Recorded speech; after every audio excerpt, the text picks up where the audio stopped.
Fasten your seatbelts. It's going to be a bumpy night.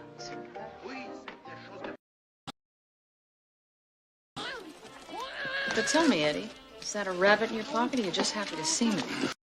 Oh, I fucking hate StreamYard. Selected the second video and decided to say, fuck you. But anyway, hello everybody. Welcome to another episode of Top 10. And this time it is Top 10 horror movie monsters, killers, slashers. Pretty much. So, gave you all the rules last week. If you want to participate, you get your list together and all that fun stuff. But before I say hello to the chat, Stieg, let everybody know where they can find you if you so choose to want them to find you and all that fun stuff. Well, this is it this week. Not doing anything until next week. Next Saturday, we'll be doing more book talk on Teresa's channel we're starting the second genre book, which is going to be fun. Mm-hmm. And next Wednesday will be the return of Cringe Factory. The once a month Cringe Factory. It's such a joy, isn't it? Well, that's why I moved it to just once a month. Because I'm already talking about enough cringe on Talk Nerdy to Us like every Saturday. Whenever we or at least whenever we do it. I get to go to bed with hatred in me. Yes. Well, at least be just once a month from next month moving forward. It's fun anyway. Mm-hmm. So, but then after that it'll be Alien and Aliens discussions, and then Top 10, which we have to come up with for next month. Alien and Aliens sounds fun. Yeah, but it'll be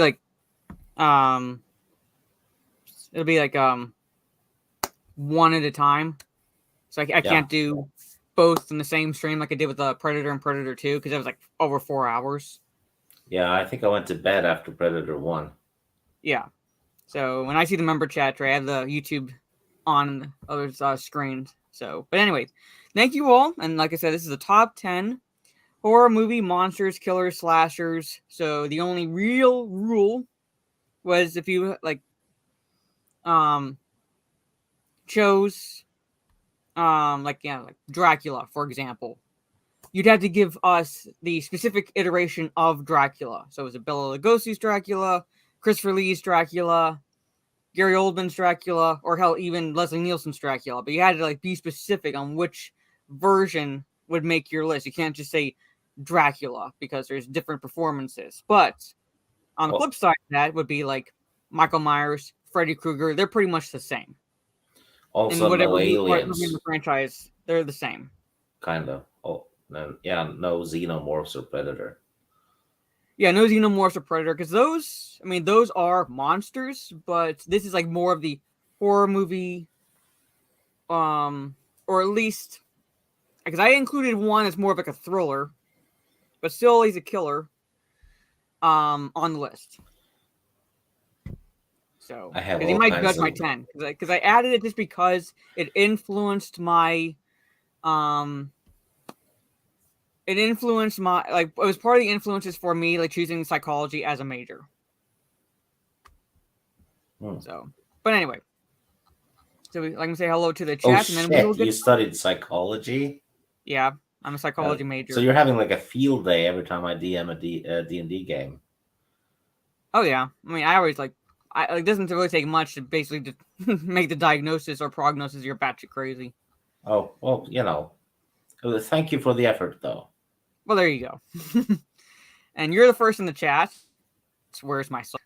All right. Yeah, I swung by to drop a like, and I saw the chat thing was there, so I'll just say something random. Yeah, and that is about as random as you can get.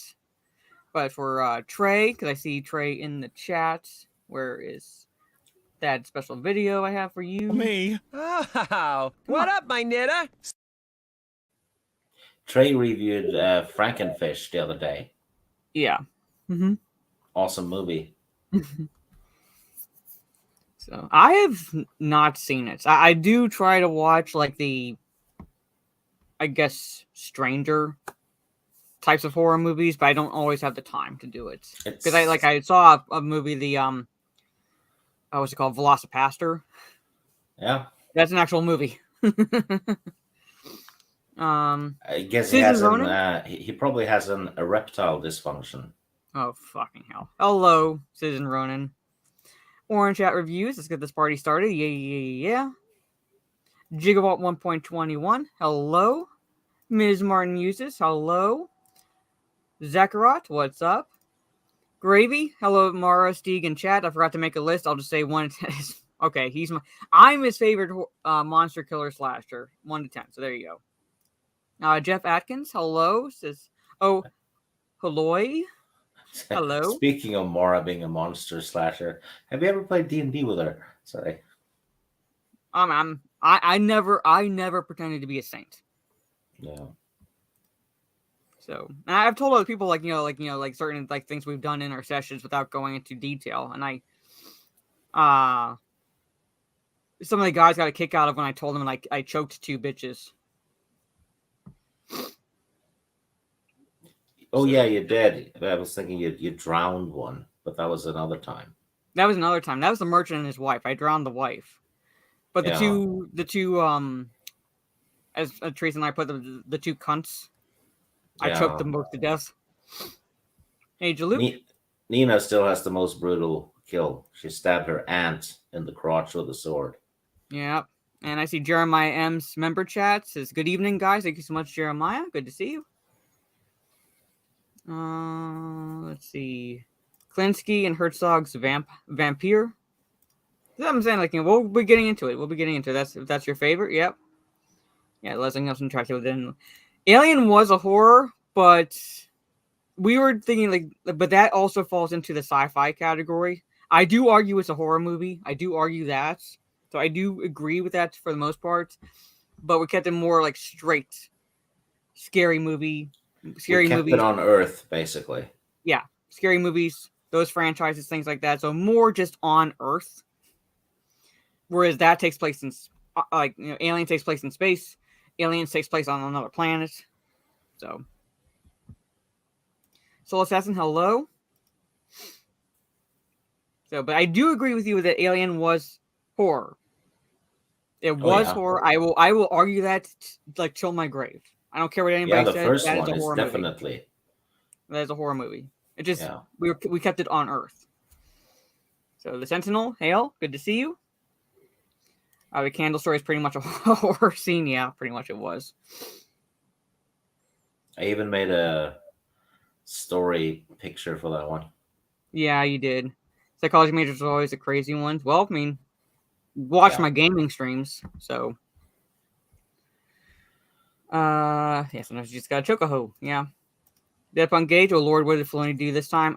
What hasn't he done? He gets away with it too. They just blame KK for it. Subhuman says, "Greetings, Starfighters." So, oh god, I need to memorize that line. From the last Starfighter. So that's still not Earth, technically. So, psychology comes naturally to you. Yeah. So, anyway, all right. So I think I said hello to everyone in the chat. If I missed anyone, I do apologize. But like I said, I really gotta memorize that line after greeting Starfighters. Anyway, because it's one of my favorite movies growing up when I was a kid. Was The Last Starfighter, because that was.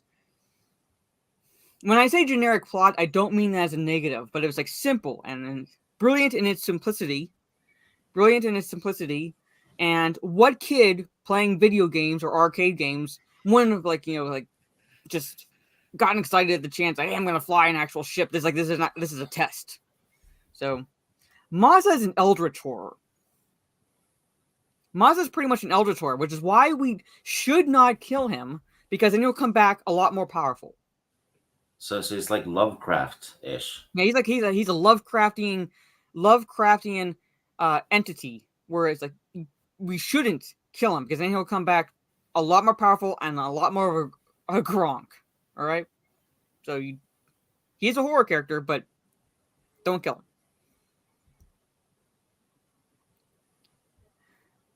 Was it Galadriel? His queen. My queen. Maz's queen. Hello, Fogwin. And Sassy. Hello. Good to see you. Hello, beautiful as well. So, anyway. If it's on Earth, and if he falls into that monsters, killers, slashers, then yes, he would count. So, as we normally do, for those who are like tuning in to this. Oh, Mr. Bentham, hello. Sorry, I meant to say hello.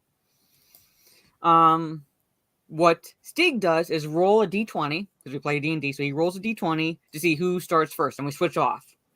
So, like I say my 10, he says his 10, and then he starts 9, so forth, or however it starts. So. Okay. Anyway, well, what do you want? Do you want 1 to 10 or 11 to 20? I think I picked 11 through 20 last time. I'll do 1 to 10 this time. Okay. 7. Either your die loves me or it hates you. Yeah, it hasn't liked me for quite a while. Especially with my pet. Especially with my pet in Conan D&D. Yeah. I know you hate it, but we kind of have to like demonstrate to the chat a little bit at the end of the stream. Yes, we do. We do. No, we don't. Hey, the thing is on Earth, so freebies. So I assume you mean like the creature itself, but yeah, it would count because it's on Earth. It happens on Earth. It's an alien being, but it happens on Earth. So, like, you don't want to do it. You don't want to demonstrate to the chat like what you have to do whenever I pet my Reaper Cheap. Yeah, because I really don't like that. Well, it's not my fault that your die hates you when you try to roll to see if you lost weight. No, I keep rolling 2s and shit for the fucking animal. if I get a chance to kill that animal, I'm taking it. Fair warning. I don't give a damn if you like animals. I'm killing that fucker brutally. I'm going to make sure he stays safe in the house. So, as safe as been, locked away so he can't be at all. Just because. Anyway, I start, right? Yeah. Okay. Like I said, this is technically not. This is not a horror movie, technically. But it's more of a thriller-esque. But it has a killer in it. And is also one of the inspirations for me choosing to become a psychology major, because this character was inspired by an actual, at least in part, by an actual serial killer. At least in terms of the mommy issues, and that's Norman Bates. He almost made my list. Mm-hmm.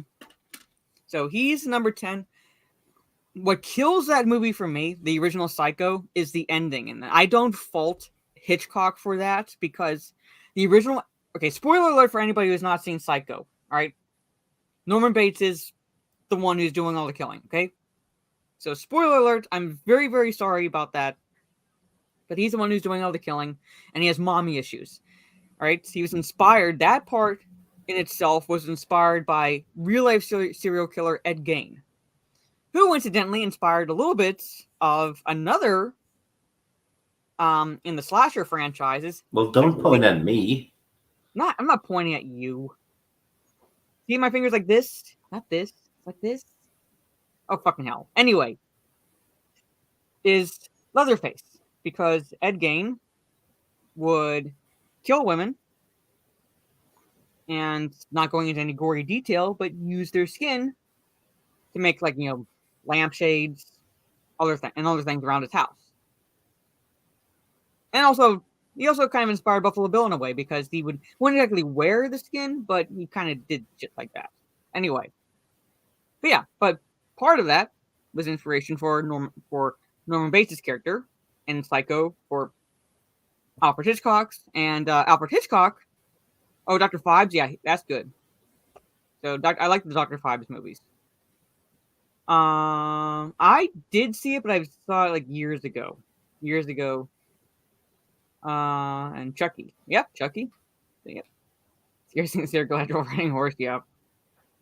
So, what was I going to say? Oh, like the original ending that Hitchcock wanted was just the car being pulled from that lake or whatever like was next to his house. Like that's all Hitchcock wanted to do. Did, and then like the last thing I think you would see, or one of the last things you would see, is like Norman Bates just staring at the screen, pretty much.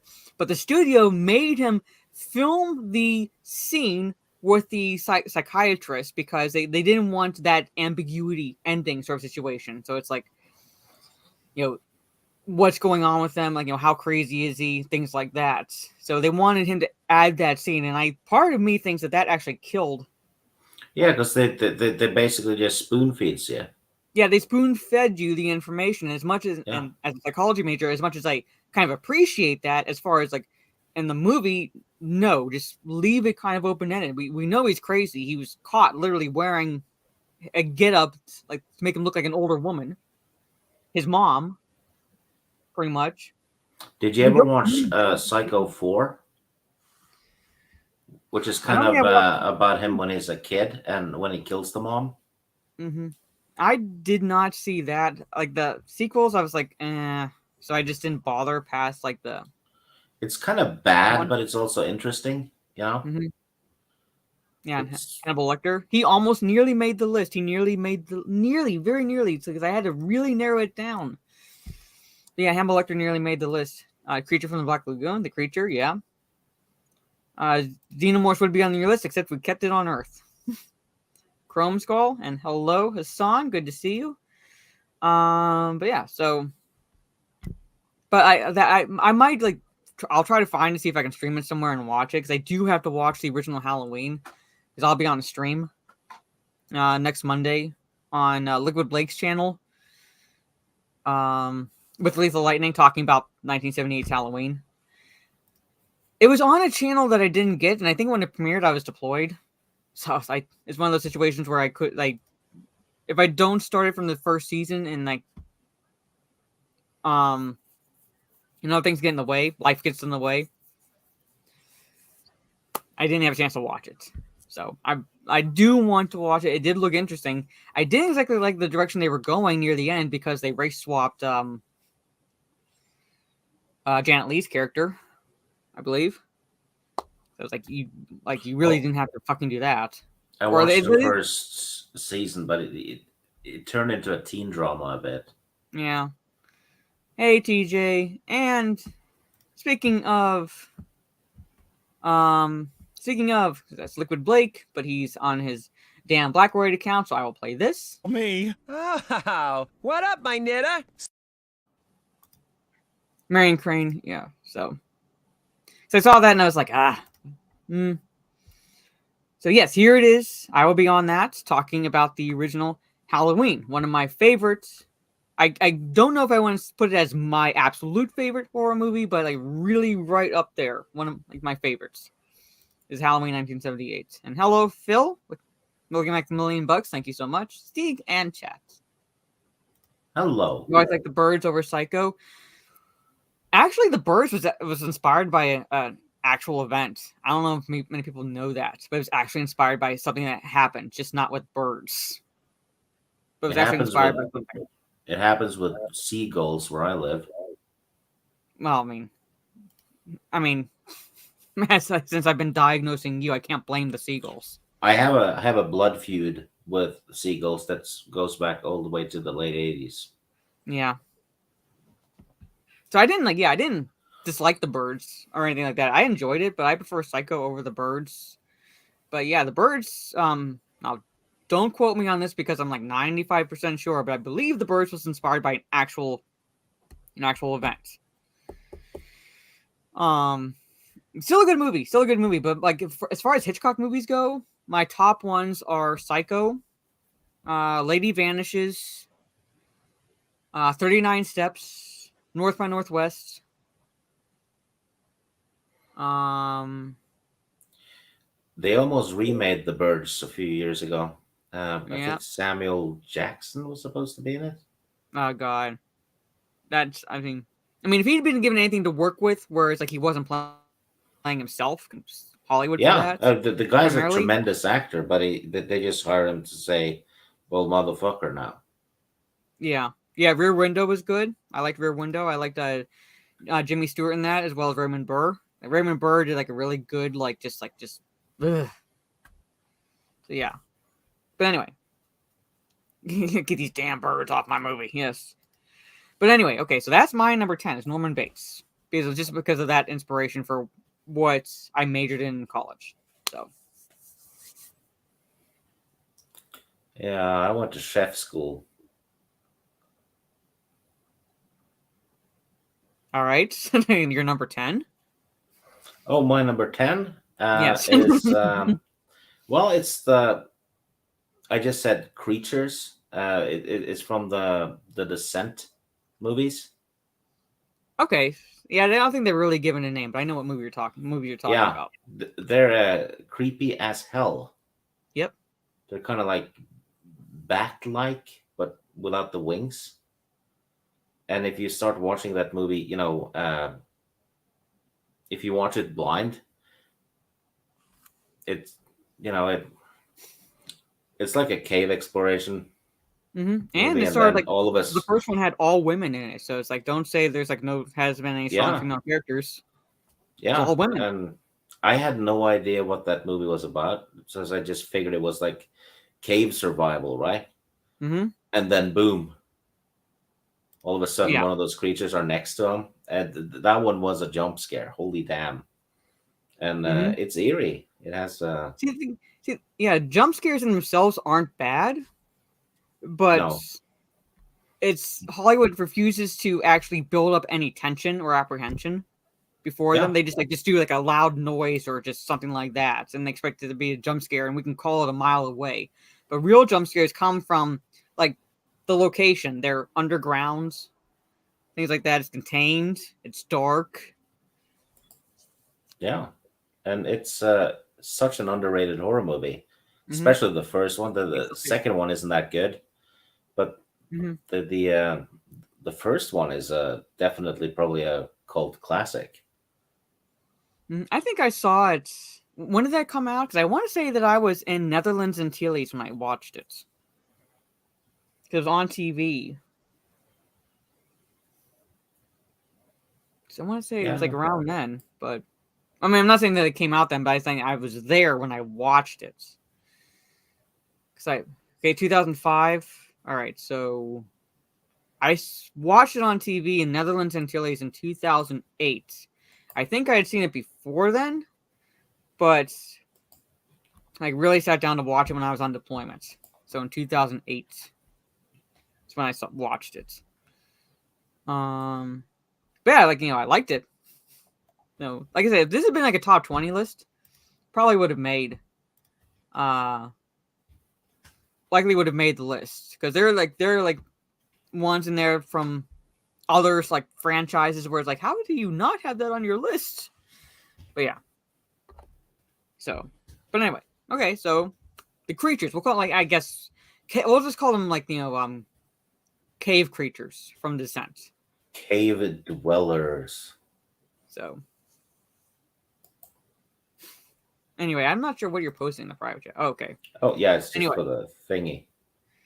So, but anyway, so you start number 9. My number 9 is the Overlook Hotel. Okay, it's an Because entity in itself. I'll yeah, give you that.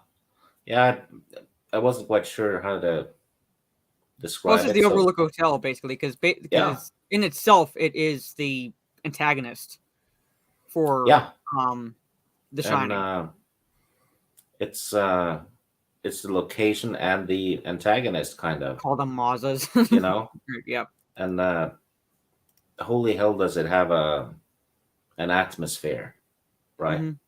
Yeah. It's actually a real life hotel. Actually, it is haunted. Yeah, the Stanley Hotel. Mm-hmm. That's the location. So, there's a question for you. Have you seen The Cave? I almost watched it a few weeks ago. It has Lena Headey in it, right? I don't But know. I don't yeah, Prince. yeah. Overlook Hotel. It's not claustrophobic. It's kind of the opposite. Mm-hmm. You know, And I get judged harshly by people in general when I say that the Stanley Kubrick's The Shining is overrated. uh, Partly because of the two main character castings. Nothing yeah, good on Shelley Duvall. She does a good job. But Jack Nicholson looks like he's about ready to go batshit crazy even before the actual haunting starts. well, And he like looks like that in every movie. I'm saying, but it doesn't work in this one because it's supposed to be like a really slow burn. It's supposed to be like gradually losing his mind over time, and like it doesn't work Yeah. when he looks like he's going to go like again batshit crazy as soon as he gets to the hotel. Stephen King said that the miniseries was I read the book, and it wasn't like I'm not saying it was like a really really slow burn, but it was like gradual, and it just the movie just went for like real fast. I'm like, okay, all right. It's the hotel works well in Doctor Sleep as well. I'm not sure if you've seen that one. So I did see Doctor Sleep. I haven't read the book, so I can't compare Doctor Sleep to like the novel version, but I enjoyed Doctor Sleep. Yeah, Overall, it's not perfect, but they I tried overall enjoyed it. to So, they tried to honor the book and the movie in that one. yeah, and she was good. Rebecca Ferguson was good. She was good. Yeah, she's a very good actress for a damn Swede. She's born in Yeah. Sweden, so I'll never sleep with her. I'm sure she'll have to get over that. She'll have to. My dad said the same thing about Jack Nicholson in The Shining as well. That's like my biggest, I guess, criticism really for the movie. Other than like the pacing is a little bit too quick. For as long as it is, the pacing could have been just a bit slower. But yeah, I think Jack Nicholson was horribly miscast. Do you think the Shining feels more overrated the more you watch it? Well, I haven't really constantly watched it. All I know is when I first watched it, because people were like praising it left and right, pretty much. I watched it and it goes like, this is actually not as good as like people were making it out to be. Like it's not horrible, but they were praising it as if like it's like one of those like perfect horror films. And I had read the book, so I was like, no, it's not really. And yeah, it's not a perfect horror movie. It's a very good isolation movie. Well, isolation, yeah. And I really want to visit the Stanley Hotel. I really want to visit it. I want to stay in like one of the haunted rooms. I think the miniseries from the late '90s actually shows the Stanley Hotel. That miniseries is actually better, like for a TV miniseries. It's actually pretty darn good. Yeah, Rose Red is another good one. I read the book. I read that book. So yeah, and that was a pretty good adaptation as well. You enjoyed the movie. AC, I preferred the book as well. It's one of the rare times where, because most of the not most of the time, but generally with Stephen King novels, because the man can start a book, but he can't fucking finish it to save his life. Yeah, Storm of the Century. Yeah, that one is great up until the ending. Then it goes full retard.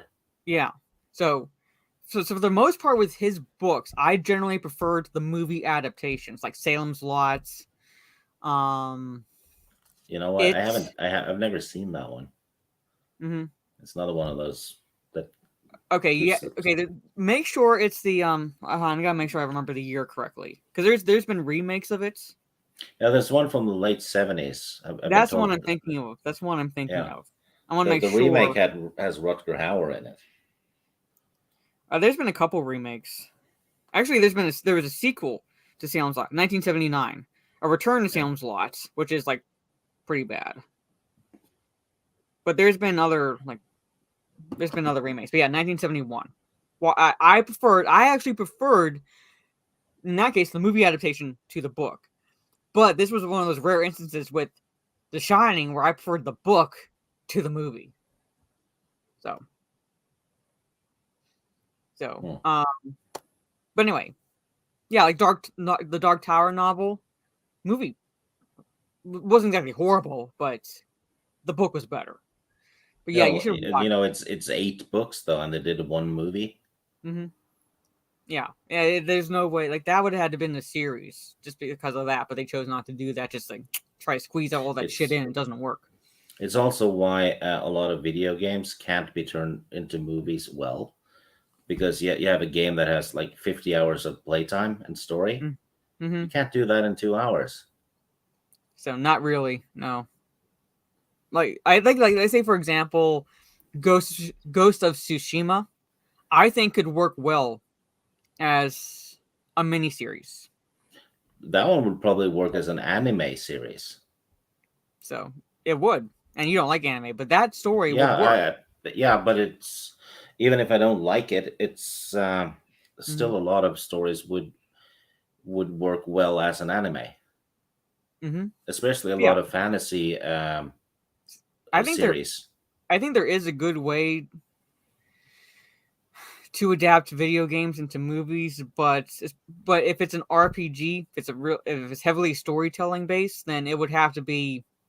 I hate using the word franchise, but it would have to be an extended franchise of sorts or a series. Because like Witcher 3, so much happens in that.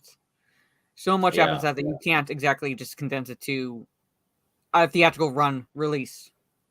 So yeah, it's the same with the Red Dead Redemption mhm. games as well, and I mean, See, but like even directing it, there's still so much. yeah, it's basically too few minutes of movie. Mm-hmm. You know, uh, So if you want to do it right, you have to have a hello. 50-hour movie. Yeah, roughly. But that's why I say like it's a series. But anyway, but yeah, so that is our um 10. So we're on 9, and you start this one. No, I did Overlook Hotel. Oh yeah, overlook it out. Sorry. Yeah, you So overlooked it. mine is now this is like one of the rare times when I also like again when I also thought that a Western remake was actually just as good, maybe even a little bit better, but just as good as the Japanese original, and that is The Ring. So that's for that movie. Shit, I And forgot about that one. and then like even though I tend to make fun of plots like that, the ones where it's like the Ring plot, for example. If you watch this um if you watch this footage, you die in 7 days. My philosophy is, even if you don't believe that could happen, why take the chance? Just don't Al- watch it. Just don't fucking watch it. Also, why is it that the ghosts of Japanese girls always have wet hair? It's like all Mhm. of them. I don't know. So I said maybe, but for me, I liked both the original and the remake, and I had to go back and watch the See, it was in a way, but at the same time, it was like it kind of was on par for me with The Ring, pretty much. Yeah, the American remake is great. It's Yeah. it's eerie. hmm Hey, Nighthawk. But for me, like what it was Samara, the girl, and what stuck out to me with her was when she, and there's like this is like brilliant special effects when she came out of the TV. Yeah, And that might like in that point I was like like fuck this, and she did it turn before off, turn off, 3D as turn off. well. Yeah, like whatever like TVs or whatever is on, like turn off, turn off, turn off, like sort of situation like that stuck out to me as unnerving as The Grudge was. I'm not saying I prefer one over the other. I did like The Grudge, and I also like the remake of The Grudge. Samara stood out to me more because of that one scene alone. And I saw Ring 2, but I don't remember it well enough to say if I liked it or not, to be quite honest. It was okay. It had sequel syndrome, right? Yeah, kind of. What? Because she was what? So. Well, It's hard. in the Ring it means that she drowned because she was in the Yeah, well. But yeah. it seems to be with all kinds of Japanese girl ghosts, though they have wet hair. So I think like for the most part it looks wet just because of how fine their hair is. But in that case, like I said, like the scene that stuck out to me again was when she crawls out of the TV, like through the TV screen to go after that the guy friend of Naomi Watts' character. Imagine if they had had something like that in Poltergeist, or something that I really actually crawled scared out. the shit out. I actually scared the shit out of my parents at one point when I was like really little. And you know the scene where the girl, um, oh sorry, I think I missed saying hello to someone. Witcher is the best. Oh yeah.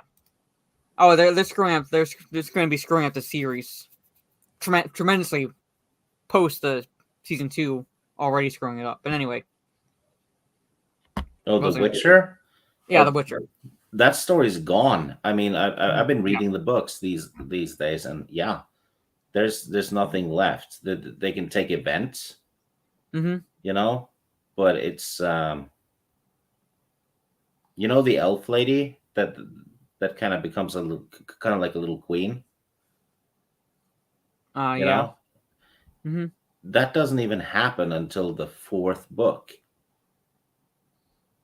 and it happens due to a revolution kind of among the mages, which hasn't happened in the show. Mm-hmm. Yeah. Well, I mean, you're you got more into the books than I did, so. But even then, it was like season even like just excluding the books, season 2 is like a you could tell it's like just downward from this first Yeah, season. the witch that tried to get Siri, that Mm-hmm. that later infected the Wild Hunt leader. That's not in the books at all, unless that witch is in one of the short stories. She's not even in the books at all. Yeah. I mean, I'd have to go back and like look at the short stories, but kind of going back to what I was saying about Poltergeist, where I kind of scared the shit out of my parents. You know the scene where the little girl is at the TV and it's the white noise, the static, Yeah, and she turns around and says they're here. My parents said when I was like really little, I walked up to the TV and put my hands on it, kind of like the little girl did to the Weather Channel. So they're like, nope. And I just like, turned the TV off. a friend of mine watched the second one the day before he had to go to the dentist to get braces. Mm-hmm. They freaked out at the dentist. Yeah, I was a kid. Shocker. I did not come. I'm not like a Benjamin Buttons character. But anyway. So yeah, that's my number 9. Just like again, like primarily for that scene alone, because it just freaked that like the hell out of me when that happened. When I watched the Western remake. So Samara, or the Ring Girl, is my number 9. Hmm. So now we're on number 8. Okay. This is kind of like one of those also rare instances where I liked the first one and actually didn't kind of like pretty much liked the second one. Like not as good as the first one, but still reasonably enjoyable, and that is from the Pumpkinhead movies. Pumpkinhead. Hmm. A being, Pumpkinhead is awesome. yeah, a being which is conjured to seek vengeance for whatever. Like in the first one, Lance Henderson plays a grieving father whose son is accidentally killed, but because he's grieving, he's angry, he gets he's kind of led to invoking the Pumpkinhead creature to take out his revenge on the kids who accidentally ran over his son. And in the second one, it's I can't remember. Was someone accidentally killed? Yeah, someone was killed. Like teenagers who went after him, and then I think it was like his mother or something invoked the spirits. But the sequel was actually pretty decent.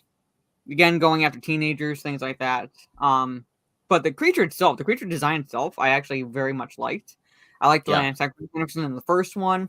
I do enjoy those monster type features where it's like not just where it's not like it's not just a mindless creature just killing. Like this one has a purpose, yeah. and And if I remember the ending correctly, Lance Emerson like regretted what he did, but it's like too late at that point.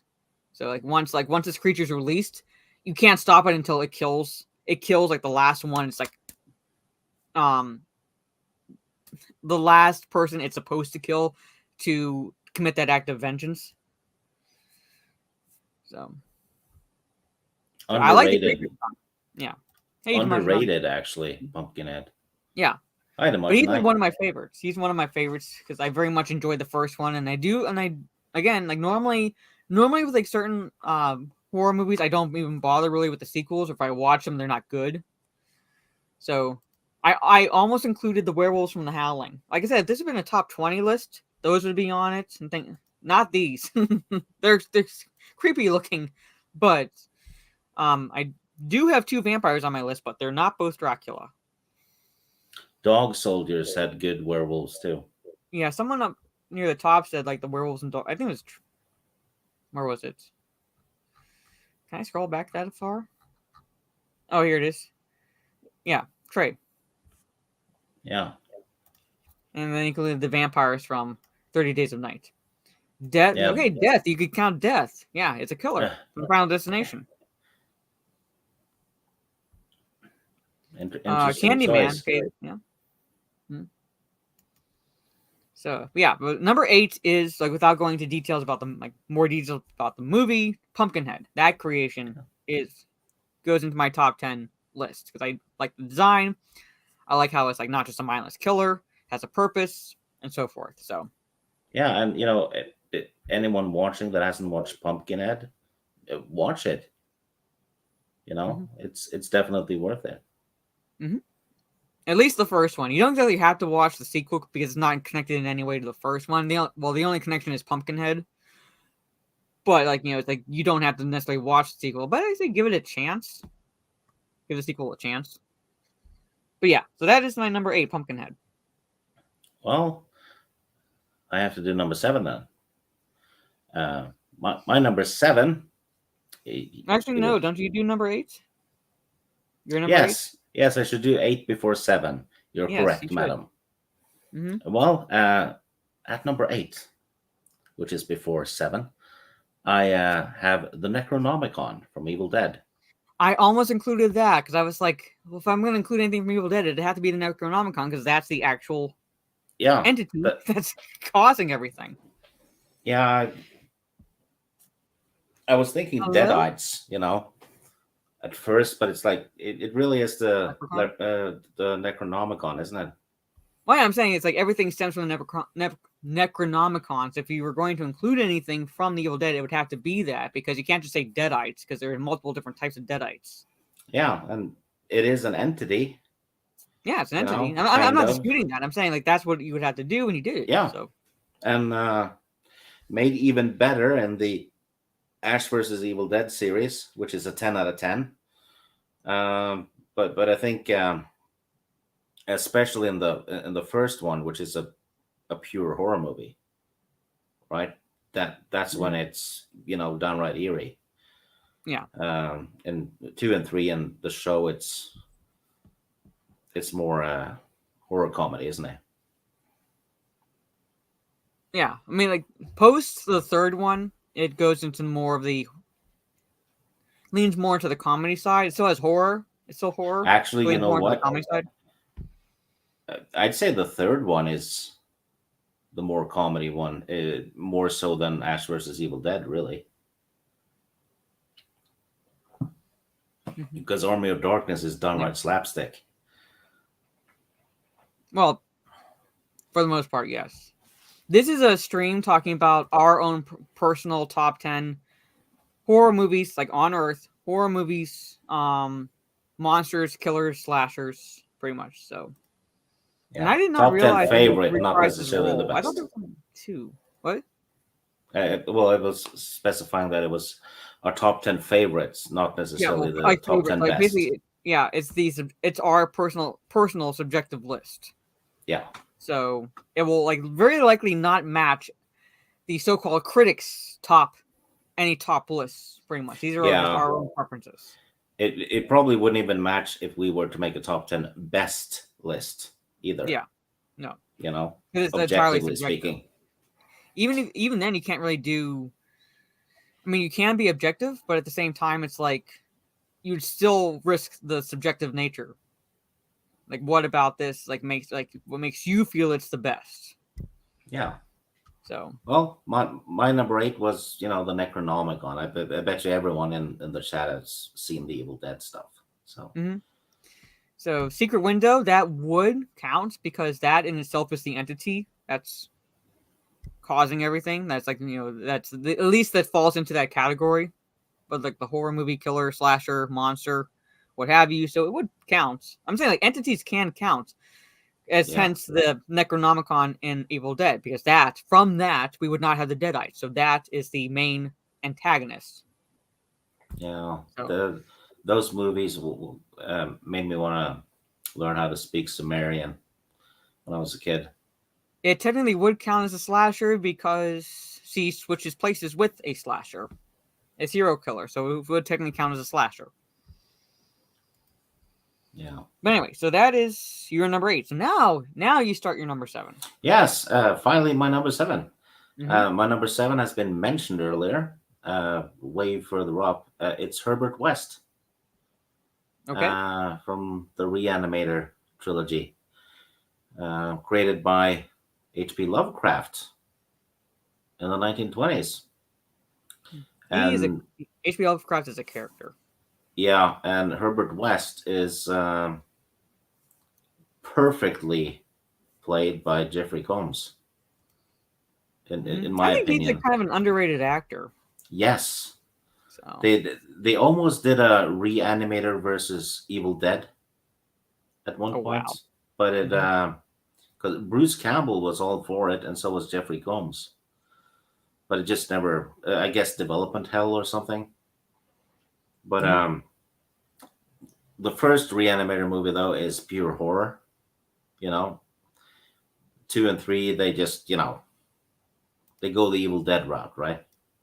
Becomes more horror comedy.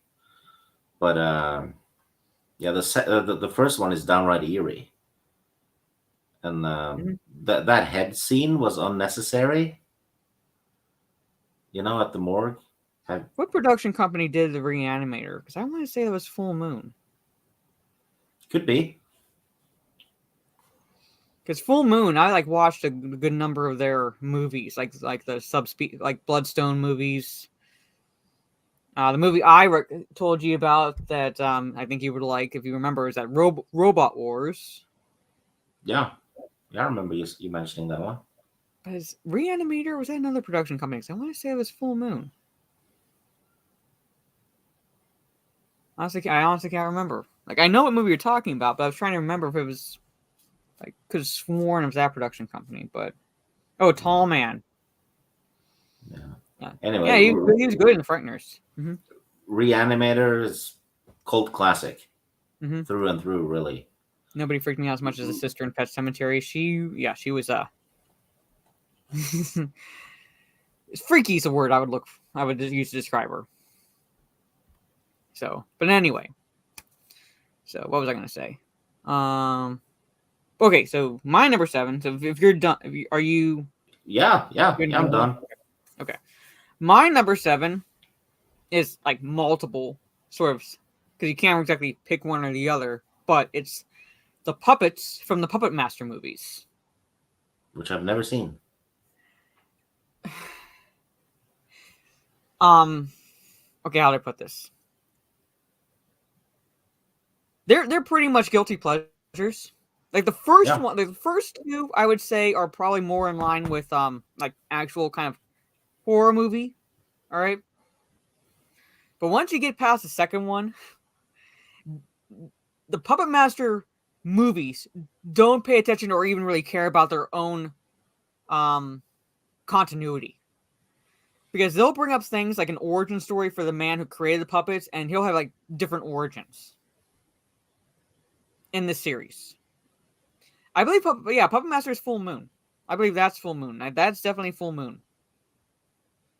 But like post the second one, like I said, like don't go into those expecting that they're going to be like paying attention to the continuity. You really only watch those movies just to see the puppets, the how the puppets kill their intended victims. Really, because you have like the thumbnail, like the one with the small head is Pinhead. They have like different names. One is like called Six Shooter because he has 6 arms, so he holds 6 guns. That's why he's called Six Shooter. And there's one actually that takes place during World War II in Nazi Germany. So you kind of root for the puppets at that point because they're killing Nazis. So, but for me, I like, so hey, if it's a guilty pleasure, it's a guilty pleasure. We actually did a top 10 list of guilty pleasures. Yeah, a few. Party Foul. Well, I mean, technically the Pinheaded Puppet Master. I want to say that was technically first. Hey, Keely.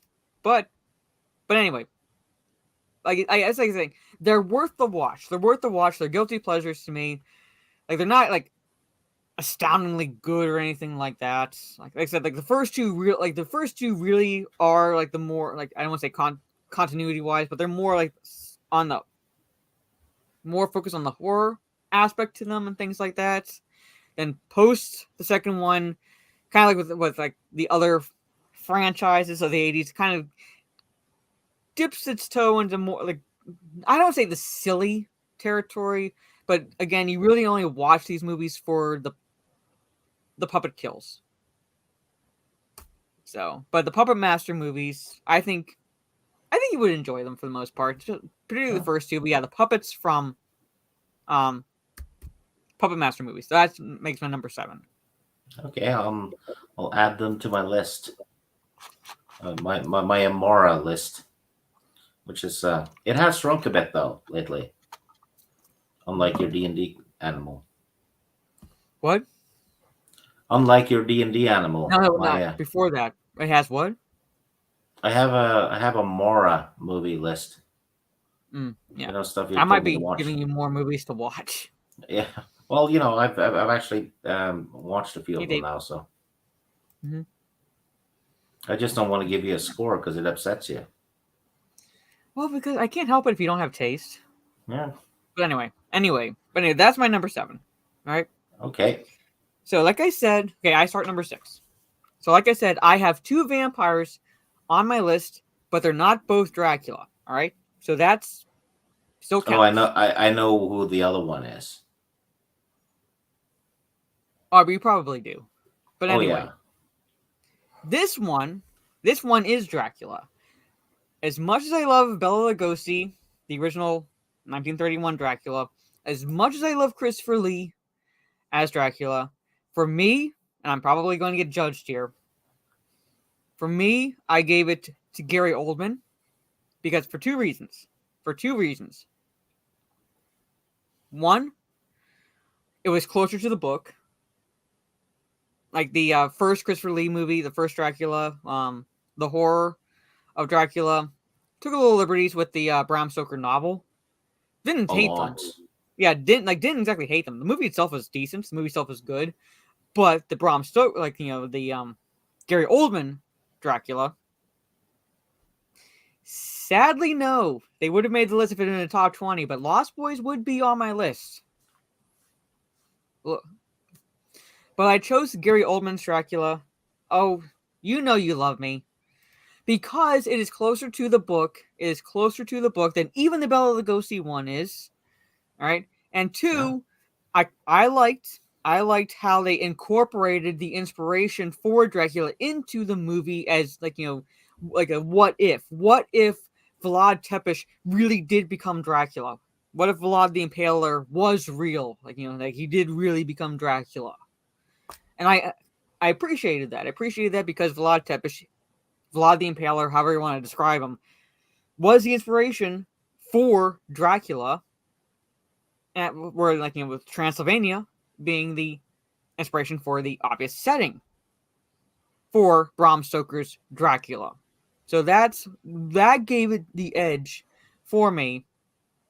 In terms of like aesthetics, like I said, it's closer to the plot of the book.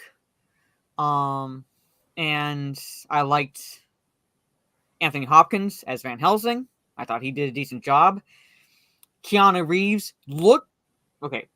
He's not good. He's not that good. He was shit in it. I know he's not good, but the other actors, they're good. All right, the other actors are good, like Anthony Hopkins, Kind Carrie Rules. of like Much Ado About Nothing. Everyone's great except Keanu Reeves. Yeah, pretty much everyone's Who- great. Like, and their performances actually kind of elevate Keanu Reeves a little bit.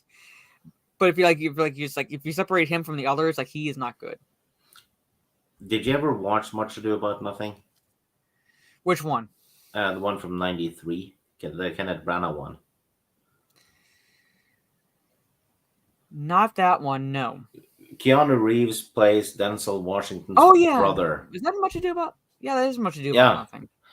Yeah, Picture you have to Keanu believe Reeves. that Keanu Reeves and Denzel Washington can be like brothers. Yeah, but it's a play anyway. But Keanu Reeves like- can't do an English accent, No, he and can't. he's trying to do Shakespeare English. It is. Yeah, there's no way. It's bad. Yeah. Lodged in like taxes, if I recall correctly. Based and tax bill, yeah. Hey, so he let them know. He let them know by impaling them. Yeah, he stuck it to him. Yeah, literally. They got shafted. You know, Jigsaw nearly made my list. They got the point. Michael Myers. I'm waiting for you to get through every pun. He gave them a wooden delivery. There you go. Yeah, they worked for tips. Mm-hmm. Okay, I'll stop. There you go. I was gonna say yes. So, but like I said, for me, Gary Oldman had that edge. As much as I love Bela Lugosi, as much as I love Christopher Lee, Gary Oldman, I had to give it to him for like his portrayal of Dracula from the movie he was in. It just worked. But anyway, that is my number 6. Gary Oldman's Dracula. Okay, so I get to do 6 now then, Yes. which is another one that was mentioned earlier. And I thought I'd been clever with this.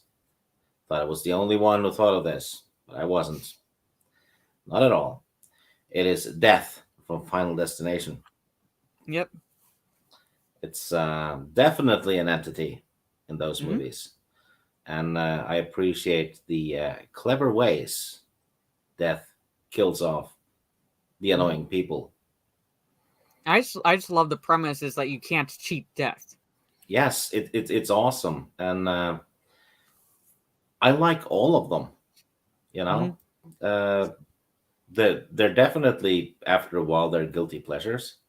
Mm-hmm. But yeah, I'll binge, those movies if I can, But and it was an original concept. Mm-hmm. You I know, would give you this trade. 3 has the best deaths. Now, I don't hate roller coasters, but I don't exactly love them. And that one, I refused to get on a roller coaster for a while after Final Destination 3. I like the one who was working out, got his head splattered. Yeah. I have, my humor might be on the dark side sometimes, so it was right up my alley. Mm-hmm. Yeah, I'm saying it's like literally the premise is you can't cheat death, so death is going to find a way to collect. Yeah. And he's going to find creative ways to do it. Michael Byrne in the chat has a great point. Imagine if they had done that movie, but with top of the line actors. The plot itself still would have worked. Yeah. Anthony Hopkins, Ian McKellen, people like that. It would have been hilarious. So, okay. Final Destination. It's a series. It's a franchise. So it's how many are in that? I know it's like 1, 2, 3, 4 or 5. Yeah, 5 or 6. But anyway, it's a franchise, and the general premise for each of the movies is,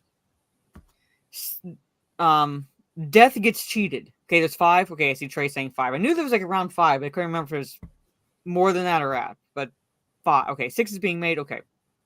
But the general premise is death is cheated. Death is cheated. Like certain people in the movie are supposed to die. They're supposed to die. They're supposed to die in a certain order based on whatever is going on. Like the Usually first an one, accident, a big well, yeah, I'm saying accident. the first one is like a plane is supposed to explode on takeoff, pretty much. The second one is supposed to be a massive interstate collision. All right, and death is cheated because the main character in the movie, I don't know if it's really explained or not, but can see somehow gets a premonition of seeing the event happen. So because the main character sees the event happen, that event stops, or at least they don't die in that event as they're supposed to do. So Death, feeling cheated, goes after the ones that cheated him, literally, and finds creative ways to kill them. Yeah. Until Also, Nighthawk in the chat is correcting me correctly. The original Omen did that premise before the Final Destination franchise. He's right. What do you think of the Abominable Dr. Fives with Vincent Price? For $5, I like both movies. I like both movies because there's is the second one Abominable one, or is that the first one? But there's 2. There is 2 movies, and I enjoy them both. And I really like Vincent Price's portrayal of Dr. Fives, and I like the creative ways he comes up with killing his intended victims for whatever reason. And like I think the first one is because they were connected to his wife's death. So he kills those responsible, and he has that. Lethal would love this. His assistant is a woman who like just doesn't speak. Dr. Fives rises again. Okay, thank you. Okay, I couldn't remember the second one. Okay, but I enjoy both. I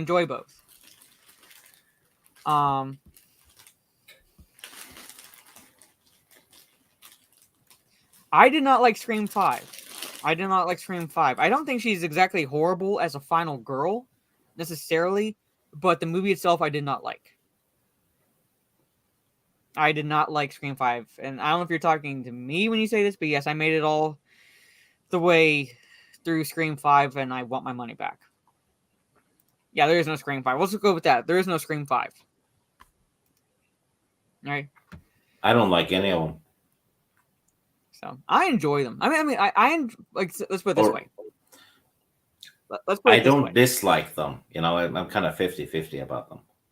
I think Scream could have been a standalone movie. The original premise behind Wes Craven's iteration is he's basically making fun of horror movie tropes in Scream. All right, it's not exactly a parody itself, but he's making fun of the tropes in that movie. And I think it could have been a one-off movie. The only sequel it needed would have been the second one, because after that, it kind of starts getting into the silly territory. It actually kind of creates a bit more plot holes with the third one, but for the most part, enjoyable after the second one, or after I'll give it to the third one, but for the most part, the first 2. Then after that, you like them or you don't, pretty much. But I'm with Trey. It stops at 4. But yeah, Volnavia, yes, like she doesn't talk. She doesn't talk at all. It's like there's one in The Witcher too. I'm probably gonna leave her out of the show though. She's blown off her jaw. Oh, She uses an illusion to keep it hidden, but she can't talk. Okay. I did bring up The Ring in a sense because we're not just talking about horror movies necessarily for this. We're just talking about like top 10 monsters, killers, slashers.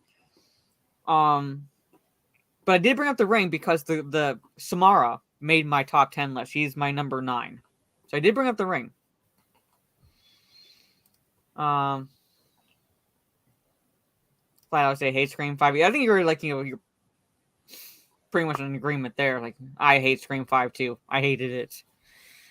And then Insidious Insidious would be like a conversation all in itself because you couldn't really.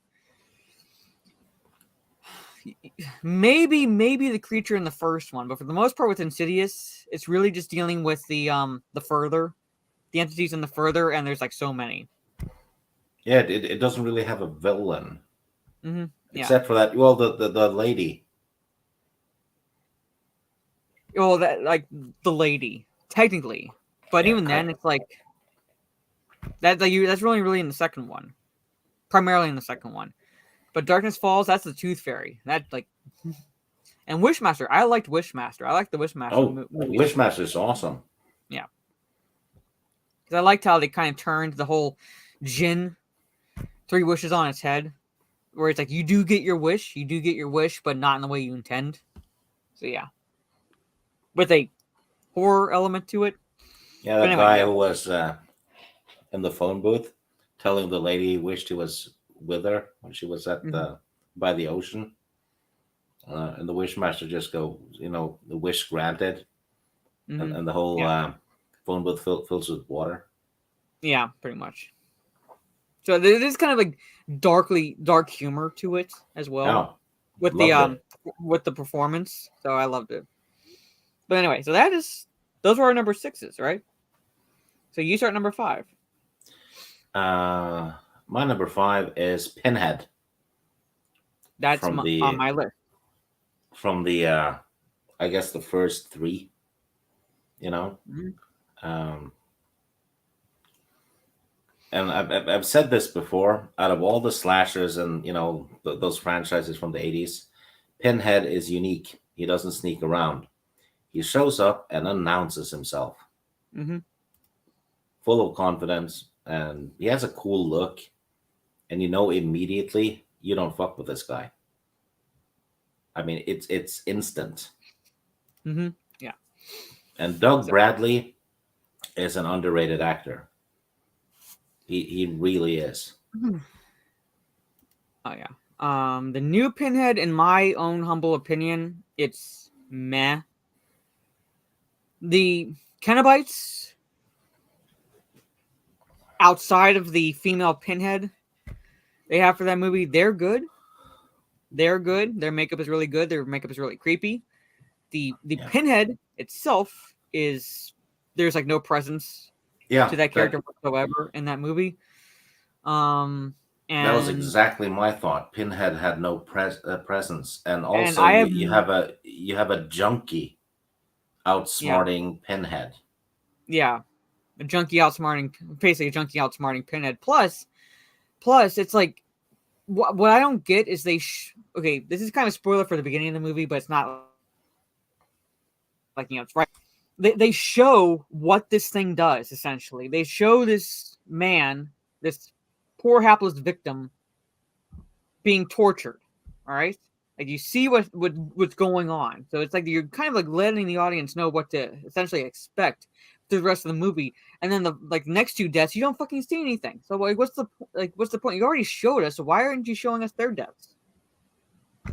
Yeah, it made absolutely no fucking sense. Like Hellraiser should not be PG-13. No, it should not be PG-13. So well, was it PG-13 though? On Hulu, typically, if it's not R, then if it's not PG-13, it's not exactly a hard R or anything like that. No, because they didn't show 2 of the deaths at least. Yeah, but it did have a lot of blood at times. Yeah, but I've seen. Well, I mean, granted, I've seen PG-13. I've also seen PG-13 movies. With that, which had a lot of blood that had that rating. So it all depends. But I'd have to go look and see. But but Disney has a stake in Hulu, so it's like they're not going to really go the hard R routes. A movie gets a hard R now if it has a character smoking in it. Yeah, pretty much. I'm not kidding. It's one of the rules. So I would say it's a pass, but then I would also say judge it for yourself if you so choose to watch it. Like don't that's what I. It's that's not what I would the worst. It's not the worst Hellraiser movie ever made because there's been some stinkers. Yeah, it's passable. It's not something that you want to break your neck to go watch. Yeah. But If it's if not. it's on But TV again, one night and you don't have anything to do, just watch it. okay, it's rated R. I kind of find that surprising. But even then, it's like it didn't feel like rated R. They saved the No. gore for the end, but even then, it was like Yeah. I was compared to what else bored. I've seen. Yeah, compared to what else I've seen, it was like it's just, yeah, I was bored. I was fucking bored for most of it. But anyway, okay, so we're on. So that's your number 5, right? Pinhead is on my list, but I'm not gonna say where it is. But my number 5 is I'm in agreement. Sense. Where is it? I see Mike Hill says Candyman. Chucky. Chucky is my number 5. Because one, I love Brad Dourif's performance. I know he primarily just does the voice of Chucky, but at the same time, it's like he just has the perfect voice for that character. And there's at least in the first one and the second one, because like the first and second one are really connected. Then it kind of like just third one is like kind of a thing. You can like it's not bad, but like you can ignore the third one. But I love how he has a level of sarcasm to it, to his character. He's in a doll, and he's trying to regain his human form and so forth. So there's that element of voodoo in it, and so forth. And that's the reason why he can't be killed easily, because of the fact that he's not human, which makes it even scarier for the most part. But at the same time, you just have to laugh sometimes at his character. Like for example, on the first movie where he's riding the elevator up because uh he's trying to put his soul into Andy, the little boy, and he's getting up to their floor via the elevator, and there's this old couple in the elevator, and as the old couple is leaving, the wife says, "Ugly doll." All right, and the elevator just starts going again, and you just hear Chucky going, "Fuck you." I just burst out laughing. I don't know why, but I just burst out laughing at that scene because I just love Brad Dourif's performance. And then Chris Sarandon, what's that actress's name? She was in Star Trek 4. She was the wife in what's her name? Fucking hell. But anyway, like the actress who played the mom, I'm like blanking on her name. She does a good Did job as well. didn't she play the psychiatrist in the Lethal Weapon movies? Catherine Hicks. Thank you, Catherine Hicks. Yeah, she passed away a while ago. Mm-hmm. She wasn't that old. Jennifer Tilly's in the Chucky movies. You gotta love the franchise. Yeah, pretty much. She's in like what? Two of them because you see her as his girlfriend. You see her as his girlfriend. And then okay, Blake's saying a different lady, but Catherine Hicks that's the actress who plays the mom. Yeah. I wasn't gonna say, but so she plays Tiffany. And then Bride and Seedy. Okay, I knew it was 2, and then she played herself and Tiffany and another one. Yeah, they have a baby, Yeah, the which Seed is of voiced Chucky. by Pippin from The Lord of the Rings. Fuck hell yeah.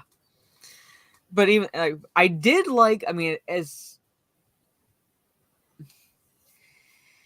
I don't want to say Seed of Chucky is bad necessarily, because I've seen worse as far as horror movies go. I did like how they handled the soul from the kid. At the end of the movie, I'm not gonna spoil anything. I didn't like the third one. I thought that one was the worst. Are you talking about where Andy's like somehow in like that few year span is like in military school? Yeah.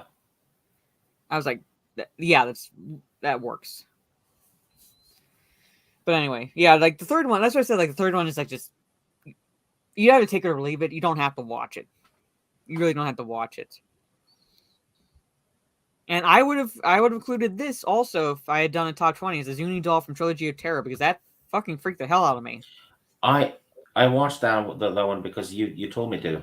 Mm-hmm. Yeah, that doll was awesome. Mm-hmm. Yeah. I want a doll like that. Of course you do. Oh yes, I want it for my movie shelf. But anyway, all right.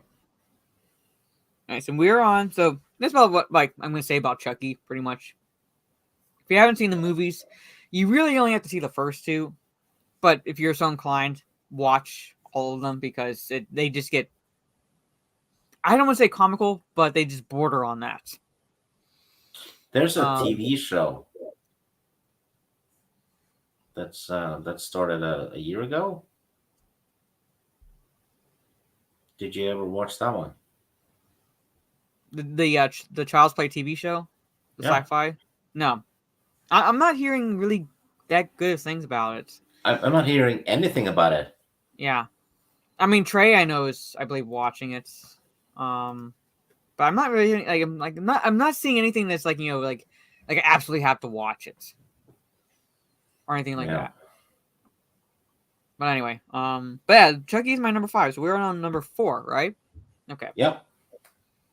Okay, so series is okay, season 2 is meh. See, like it shouldn't be meh. It shouldn't be just okay. It's Chucky. But anyway. Oh, when I say Chucky, I don't mean the fucking remake Chucky also. I mean Brad Dourif's Chucky. Yeah, not Hamill. Okay, my number 4 is essentially what introduced me to Wes Craven, and that is Freddy Krueger. Freddy Krueger. So he and a couple others beat out Leatherface, Jason Voorhees, so forth, pretty much. But Freddy Krueger, the reason why Freddy Krueger scared the hell out of me initially when I saw the movie is because he gets you in your dreams. So you either don't go to sleep, in which case you risk basically falling into a mini coma because you can't go that long without sleep, or you're forced to basically take drugs to put you in such a deep sleep that like you're not exactly dreaming. And that's what scared me. For those who don't know, I'm not saying this to necessarily defend the remake, because I think the remake is shit. Jackie Earle Haley is a good Freddy Krueger, but he was given shit to work with. Yeah, agreed. But they changed Freddy Krueger's origin in Wes Craven's movie from a pedo to a child murderer because there was an actual... They didn't want to be accused of art imitating life because there was actual like shit like that happening in the California courts. And nothing at all that Wes Craven was doing was connected to that. It's just one of those coincidences where it was going on. So they changed his origin to a child murderer so they wouldn't get accused of that. And then once the 2010 one came around, they changed it back to him being a pedo. So I did appreciate that about the remake. However, what stands tall above the remake is that Wes Craven's original iteration with Robert Englund as Freddy Krueger with the right amount of horror and sarcasm, like dark humor is also what I love about the character, because he doesn't just straight up kill them. He stalks them, he taunts them, makes jokes, darkly humorous jokes, and for him, like that puts him in my top 4 of like horror movie killers, monsters, slashers, and that is Freddy Krueger. Just with Robert Englund's performance alone, just in the first one. I say the second one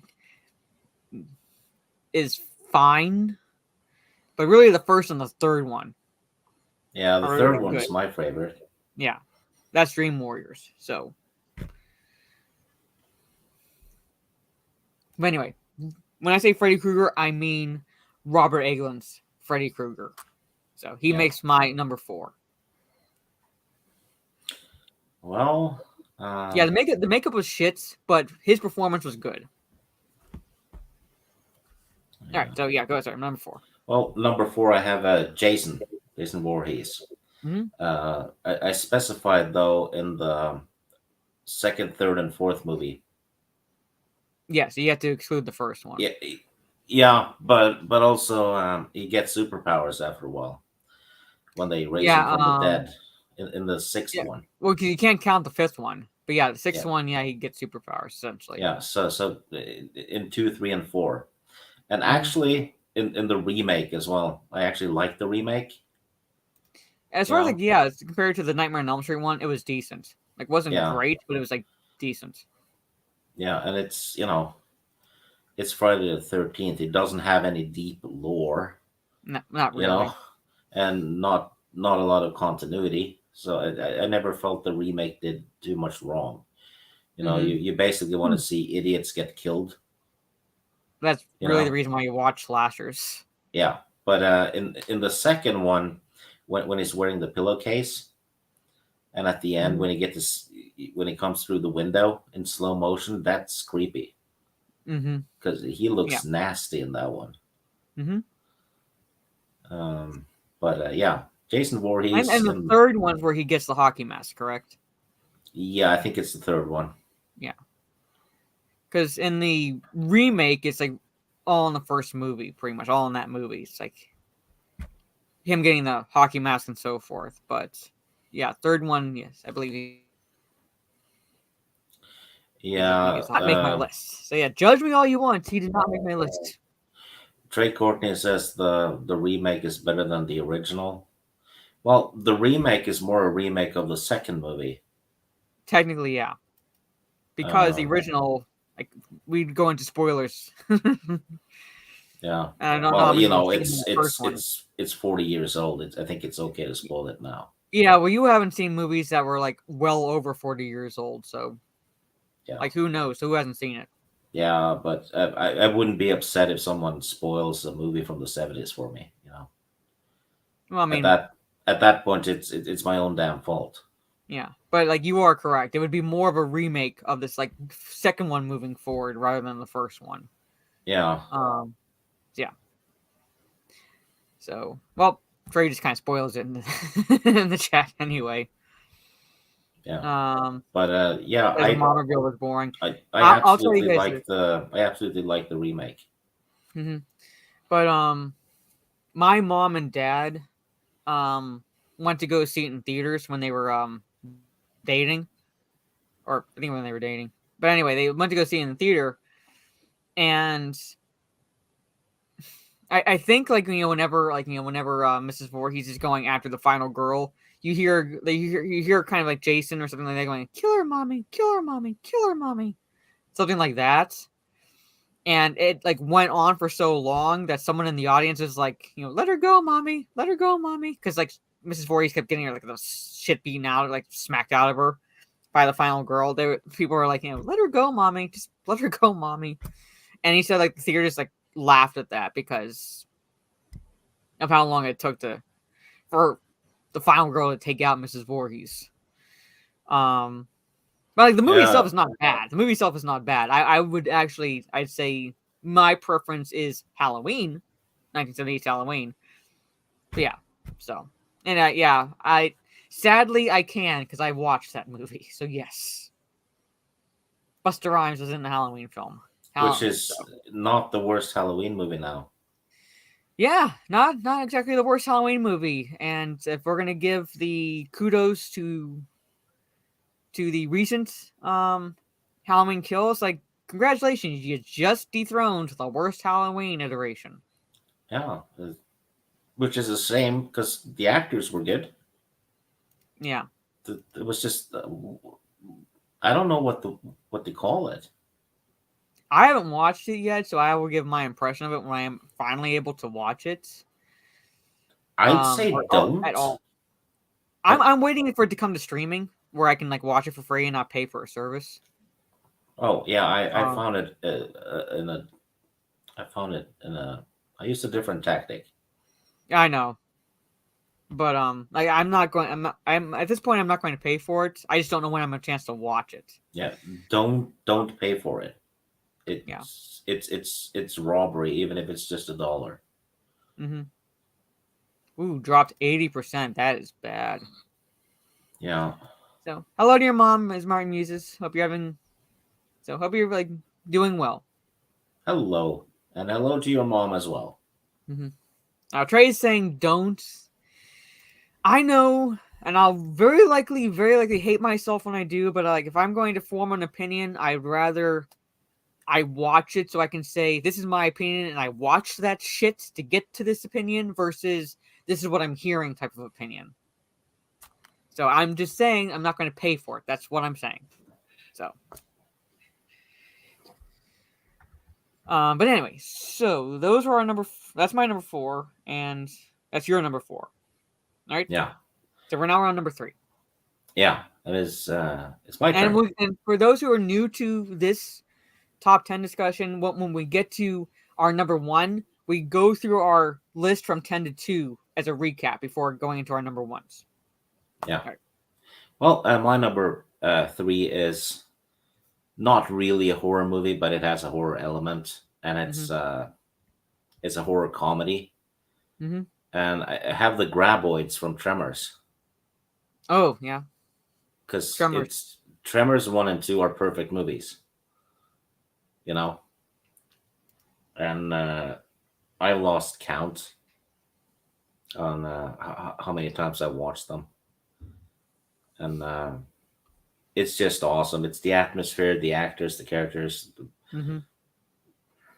Barely a story, really, but well, even then, it's just survival. Pretty much. Yeah, it's more a series of problems, and it's actually based on the kids game where you're not allowed to touch the ground. Mm-hmm.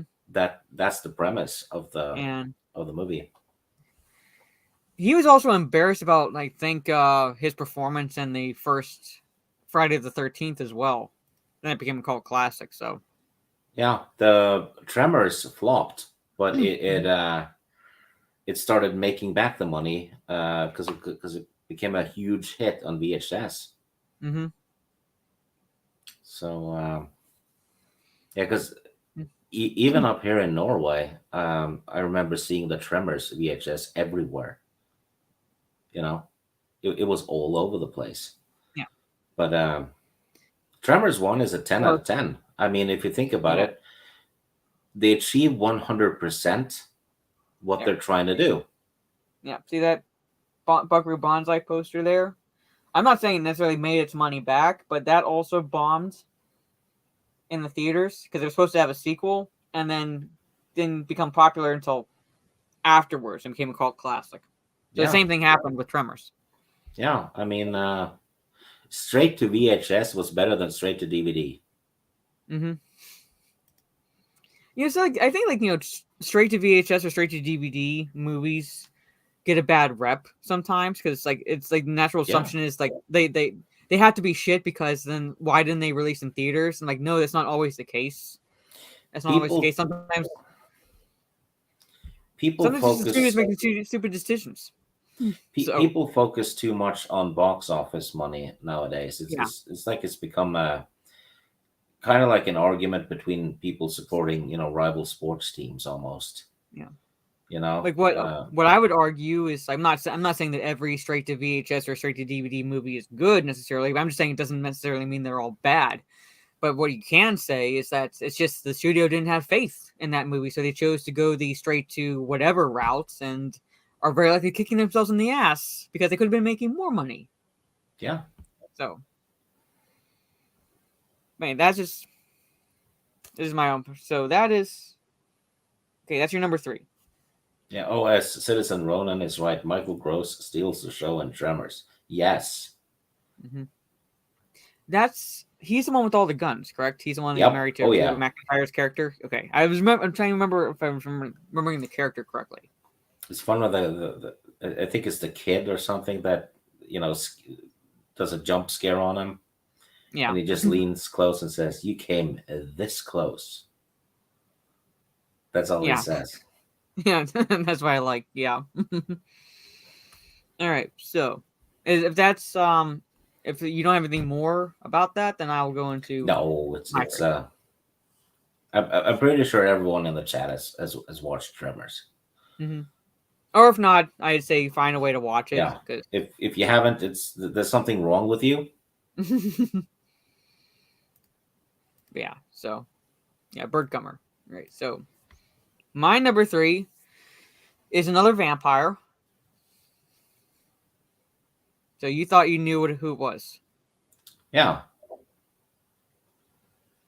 All right. it's Fright Night. Well, they're technically two vampires in there. Which one? Well, the guy, You don't know his name, do the you? Chris Sarandon. Well, Chris Sarandon plays Jerry Dandridge. Yeah, that's the guy. That's the one you have on your list. I will kick you, Gravy. No. Yes, Jerry Dandridge. And the sequel, one of the sequels, Fright Night sequels, has Jerry Dandridge as a woman, as a female. But the Jerry Remember when Dandridge you I lost your have, Remember when you lost your shit when I said I hadn't watched it? I kind of did, yeah. Yeah, and I got strict orders to watch it, like really strict. Really There was a strict. threat involved. There's So I always a watched threat it. involved. There's Yeah, always a but threat that one involved. was more specific than usual. Yeah. But yeah, so I watched it and I Yeah. really enjoyed it. Mm-hmm. I love that line. I gotta wait for Ronan's line to come forward through. You've got to have faith for it to work, Mr. Vincent. I love how he like stresses Mr. Vincent. So Yeah, it's like I he spits love, it out. which is Roddy McDowall plays Peter Vincent. Chris Sarandon plays Jerry Dandridge, and I love that Chris Sarandon is kind of like Bram Stoker's Dracula in a sense, where he has a perfect blend, essentially, of menace and sexiness to him.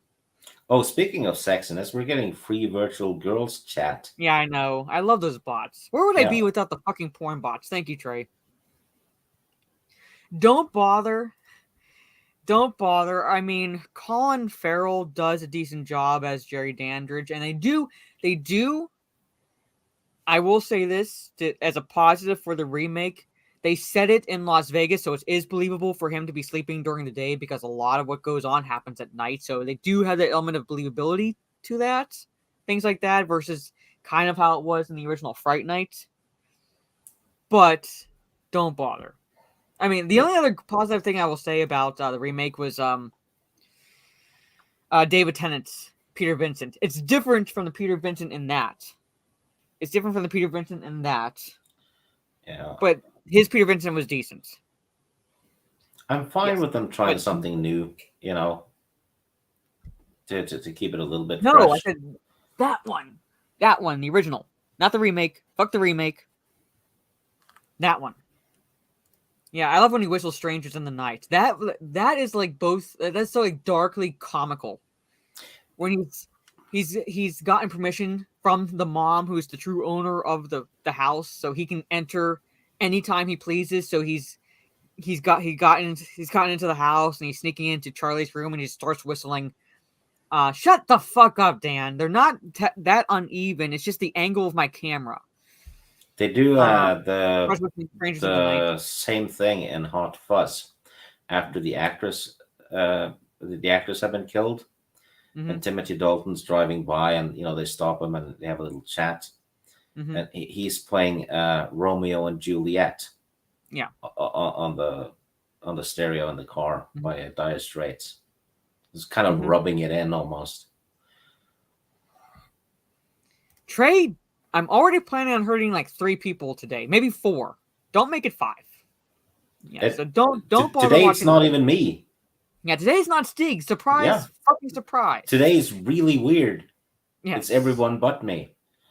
I could see Peter Cushing as the original Peter Vincent, but Roddy McDowall, I can't picture that role and him not be it because he pretty much owned that character. What about Christopher Lloyd? Maybe, but I think Peter Vincent does a better. I can't. And I know Christopher Lloyd did things other than Doc Brown, so I'm not picturing him as Doc Brown in the role because he was in the original Clue and things like that. So and Buckaroo Banzai, he was in Buckaroo Banzai. Christopher Lloyd was in Buckaroo Banzai, so he's done other roles. Or John Lithgow. Roddy McDowall is like, I think, has that subtle neuroticness a little bit, but Christopher Lloyd's a little too What animated. What about John Lithgow? Mm. Yeah, see, I'm with Ronan. It Because would have been a different movie without Roddy McDowell. Like, I can't. It's kind of like with Indiana Jones, and you find out that they originally were looking at like Tom Selleck or something to play Indiana Jones. You can't really picture it without Harrison Ford at this point because he's you know become the what? character. Uh, John McDowell's good, but I can't really picture it without Roddy McDowell. well, watch High Road to China, and you can see how. No, I'm saying I could see it, but it's like one of those instances where it's like you can't. You try to picture it, you could see where they're coming from with the casting choice, Yeah, but you just can't really see it because it's become so because it's happened a different way. yes, yes, and it's But become so ingrained that when you hear Indiana Jones, you think Harrison Ford at this point. You can't think of really anyone else. Trey Courtney, watch High Road to China. You can see how he could have played Indiana Jones. I don't think he would have been as good as Harrison Ford, though. But Yeah, he has John it. Lithgow's good. He's good. I'm not saying anything against John Lithgow. I'm just saying I can't picture him in that role. Because I also kind of see him a little bit from Buckaroo, his character from Buckaroo Banzai as well. He's a little bit too animated. He's a little too animated in the 80s. Like, older John Lithgow could do it. Back then, no. I don't think so. And Megadong Raid, hello. So, finish my Overwatch stream. Gronk on Dogs, I believe it. Yeah. As I'm saying, like, it's basically become too memorable. So it's like you try to picture anyone else and you can't really do it. But anyway, so I'm saying like nothing against the other potential actors playing any roles because they are good in their own right. It's just become too ingrained, too memorable with certain casting choices that you can't really picture anyone else doing it. But yeah, Jerry Dandridge, because I loved Fright Night. It was like one of my favorite movies when I was a kid. It was like during a time when parents weren't little bitches about what they let their children watch. So I grew up with like Gremlins, Fright Night, Aliens, the Terminator movie, Scream. I remember Scream. My mom asked me what it was about, and I was like, "Oh, it's about this," and she's like, "Okay." Terminator 1 borders on a horror movie, really. No one hired Tom Selleck. They hired Tom Selleck's Chester. Yeah, pretty much. Yeah, so like once someone stepped into that role, and it's kind of like trying to picture someone else playing Gandalf in the Lord of the Rings trilogy. Yeah, or Ash from Evil Dead. You just need like, Bruce Campbell. Yeah, like you just can't picture. Oh my god! They wanted, I'm not kidding about this. Ashton Kutcher was considered to play Ash for a while. When they were planning the remake. Yeah, that would not work. Even the remake, that would not work. I don't think. No, there's just something to Bruce Campbell's. Even in the first two movies, there's something to his performance that you just can't get anyone else. Yeah, like Bruce Campbell is Ash. He's also Elvis. So, well, I mean, and Bubba Hotep, yes. But anyway, he had a flutter, like a having a heart attack. I can't believe I'm asking this, but is Overwatch on Steam? I know Overwatch 2 is free to play. I haven't played the first one. Is it on Steam? Don't play it. It's pansy. I know. I pretty much is. Yeah, it's the 2006 version. I believe it. That's probably the version Mazza watched. Anyway. Okay, so that's our number 3s. So, we're down to number 2. Two. I start this. Steam, the growth place of white supremacists. Yes, God, that fucking article. Anyway. Alright, so you would think that this one would be my number 1. But no, did not quite make it to number 1, even though it's one of my favorite Halloween movies of all time. Hence the keyword there, Halloween. And that is Michael Myers. Michael Myers is my number 2. That's my number 2 as well. Mm-hmm. So I think we just pretty much talked about it, the both of us, because I specified Halloween 1 and 2 though. So because he's kind of different in the other ones. Yeah, so we'll say like 1 and 2, but I think like he's a little bit different, but for the most part, I think like what's different is the reason they give for what he's doing, but it's still Michael Myers. Yeah. Oh, Dan Blackroyd has a good one. Yeah, Ghost in the Darkness. Yeah. Yeah, awesome movie. Jason. All right. Is on Steam. Fuck.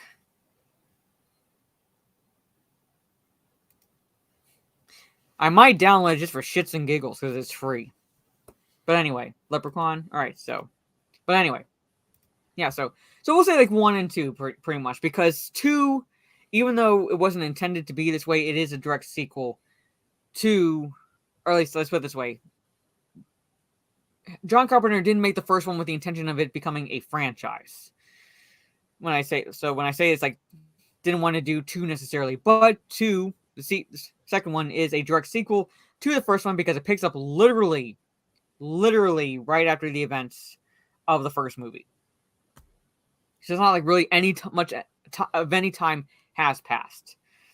But what I loved, particularly about the first one, and I'll go more into this during the Halloween discussion stream on Liquid Blake's channel this coming Monday, my morning, his evening, is Dr. Loomis's description of Michael Myers when he's talking about how he was trying to get through to Myers as a boy because Myers killed his sister when he was just 6 years old.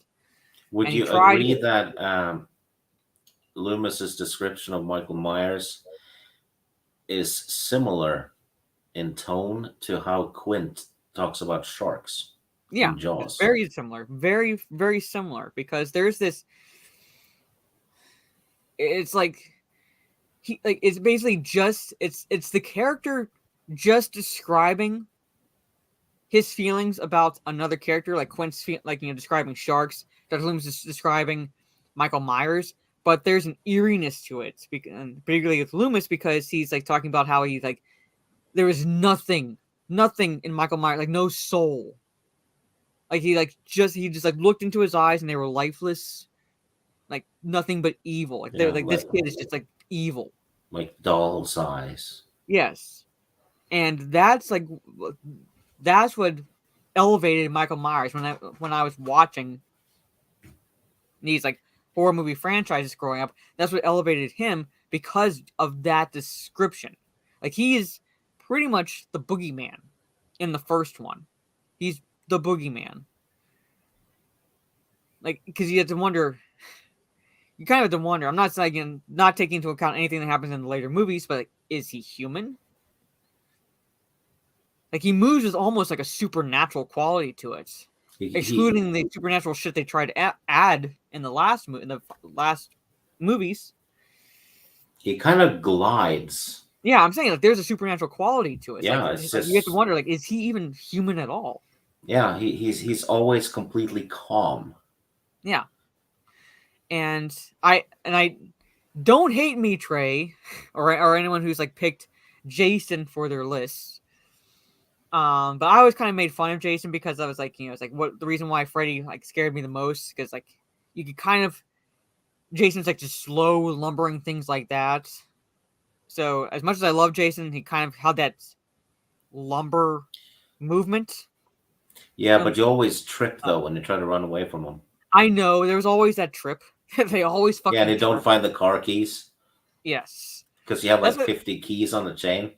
Yeah, that's where I kind of like kind of like make fun of him, sort of.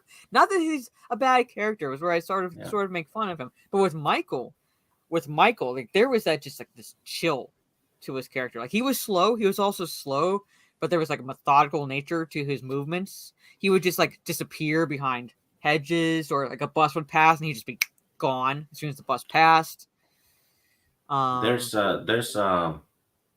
one of the scenes in the first one when the boyfriend guy is downstairs, mm-hmm. and he goes to the closet or whatever it is to open, and you're thinking, yeah, he's probably in the closet, and bam, he is. So even if you predicted it, it still works. Yeah. You don't even know who Jason is, Mazza. Shut up.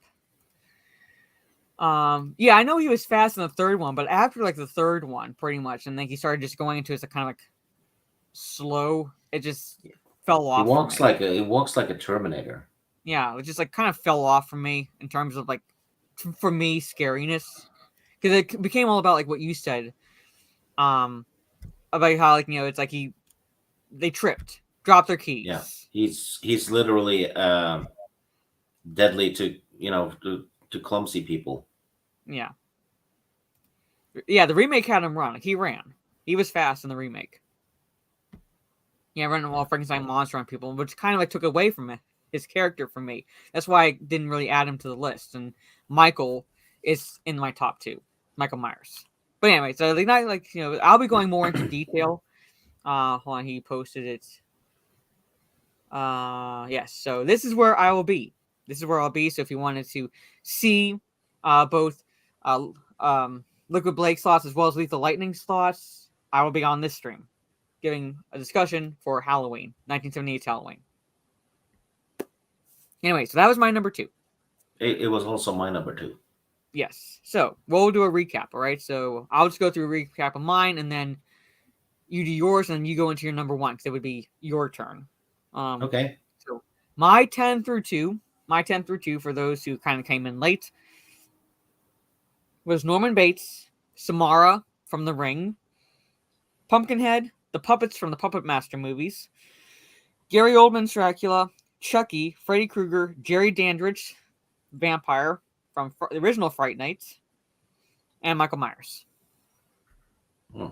Well, mine was the creatures from the Descent movies. Mm-hmm. And then I have the Overlook Hotel as an entity.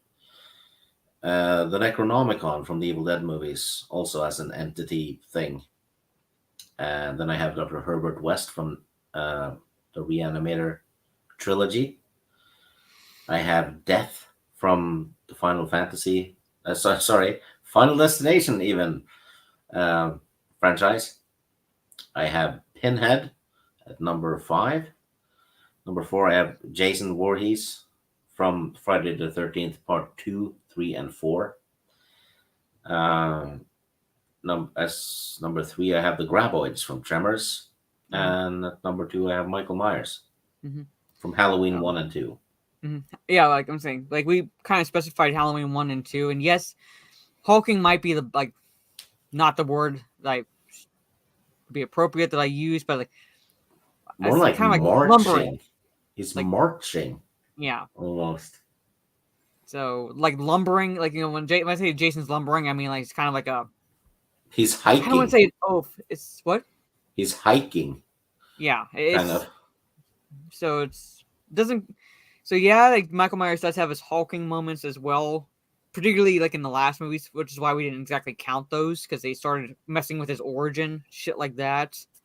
But in the first two, he was a literal menace because like you had no idea, like because like the first one ends with Laurie asking was that the boogeyman, because like there's nothing fucking human about this guy.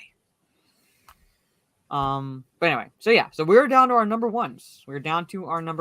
So what is your number one, Stig? Well, my number one is also from my all-time favorite movie. It's the shark from Jaws.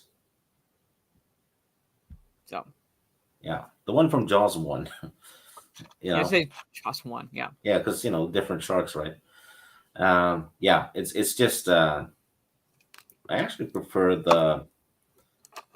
the first half of the movie when you don't really see the shark, because it's more effective. It's he's under there, and that's scarier than actually seeing him. And in my opinion, Jaws is a perfect movie, and it does something that being perfect. Yeah, and it does something that a lot of horror movies don't do. They flesh out the characters, so you actually care about them. In most horror movies, you basically have people just put into some kind of scary situation that they have to survive. It's basically dad, wife, and kid. That's the depth of the characters, right? Yeah. But in Jaws, they're fleshed out, and I also kind of see Jaws as a drama movie.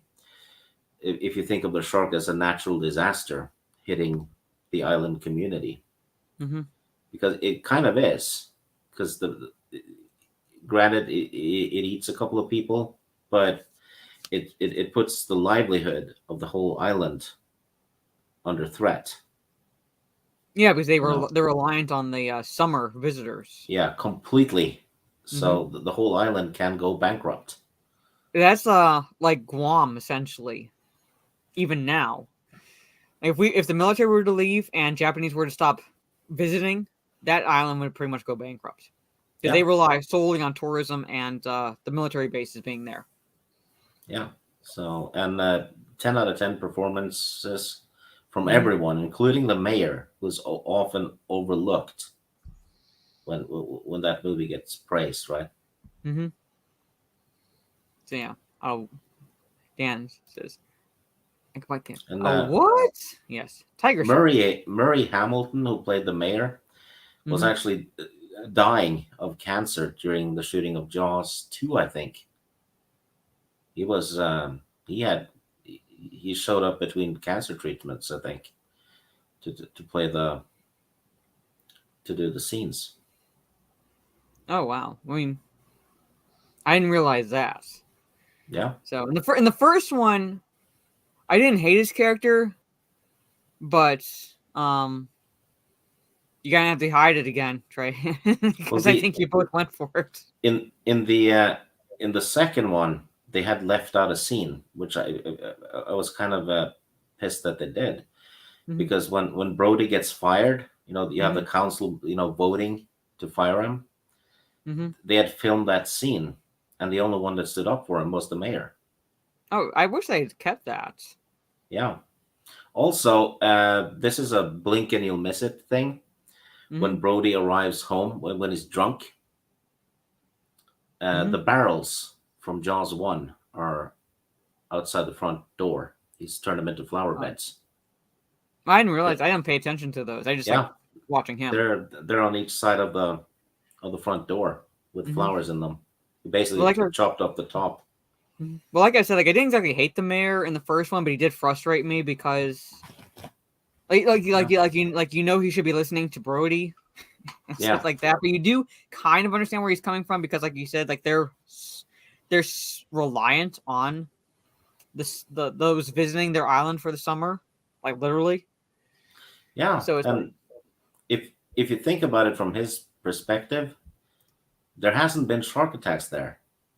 So all of a sudden, this new cop claims there's a shark, big shark, and mm-hmm. then they kill a big shark, and the cop keeps saying it.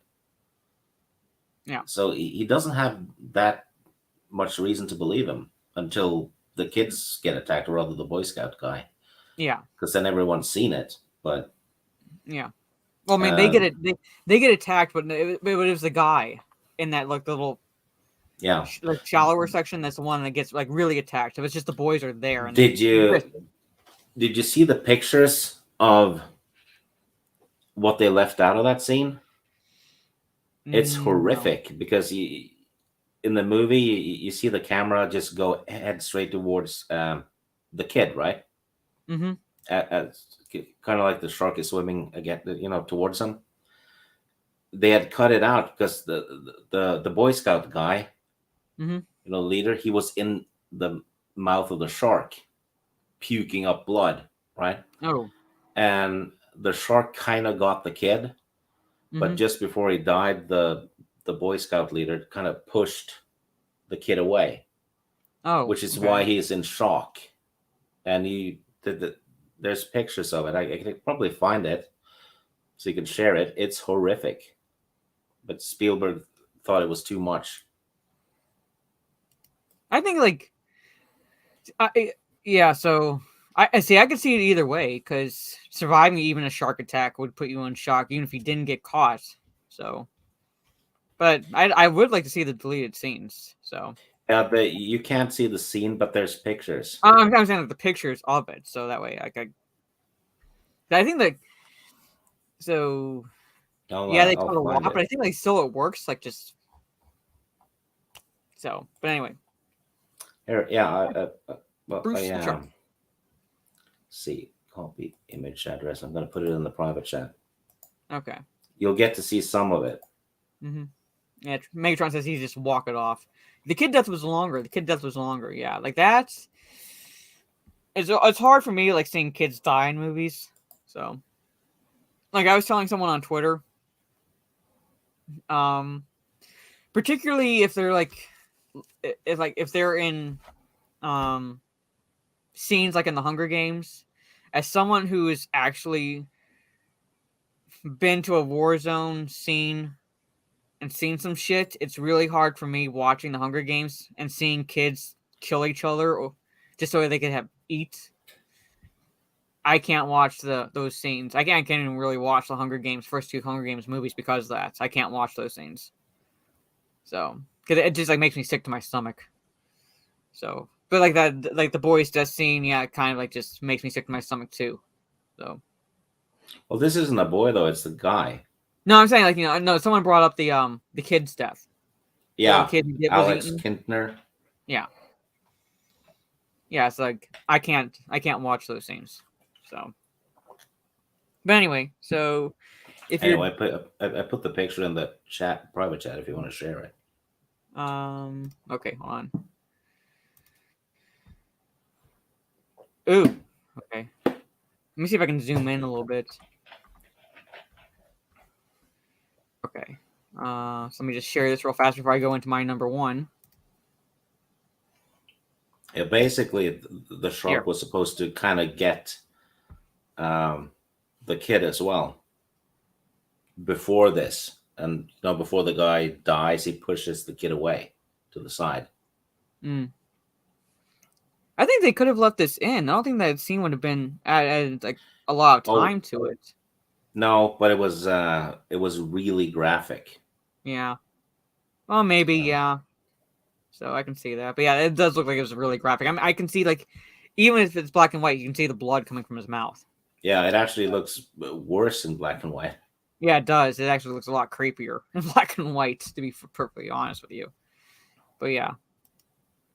But there it is. So I'm going to close that tab. There it is. Anyway, so if you're done talking about your number one, I'll go into my number one, which was mentioned multiple times both by you and in the chat.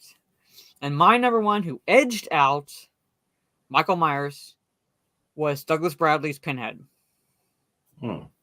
As scary as as I believe Michael Myers is, I love Michael Myers. I love the original Halloween film, 1978. I also love the first two Hellraiser films. Okay? And what made him edge out Michael Myers is because if you were to put yourself into these two scenarios, like nothing about who Michael Myers is, all right? You know nothing about who Michael Myers is.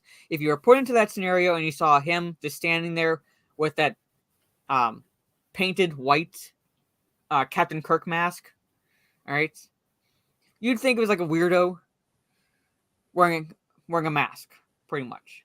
And I'm not trying to dumb down Michael Myers. I'm just saying if you were put into a scenario where you knew nothing about him, that's how he would come across. Yeah. All right? That's how he would come across. Pinhead, on the other hand, Douglas Bradley's Pinhead had fucking presence to him. Yeah. Where he shows up and you're pissing yourself. Yeah, and every time he speaks, you listen. Yes. Like I said, he has presence. To the point where it's like I said, like again, knowing nothing about him, he shows up. And before he even speaks, I firmly believe you're pissing your pants.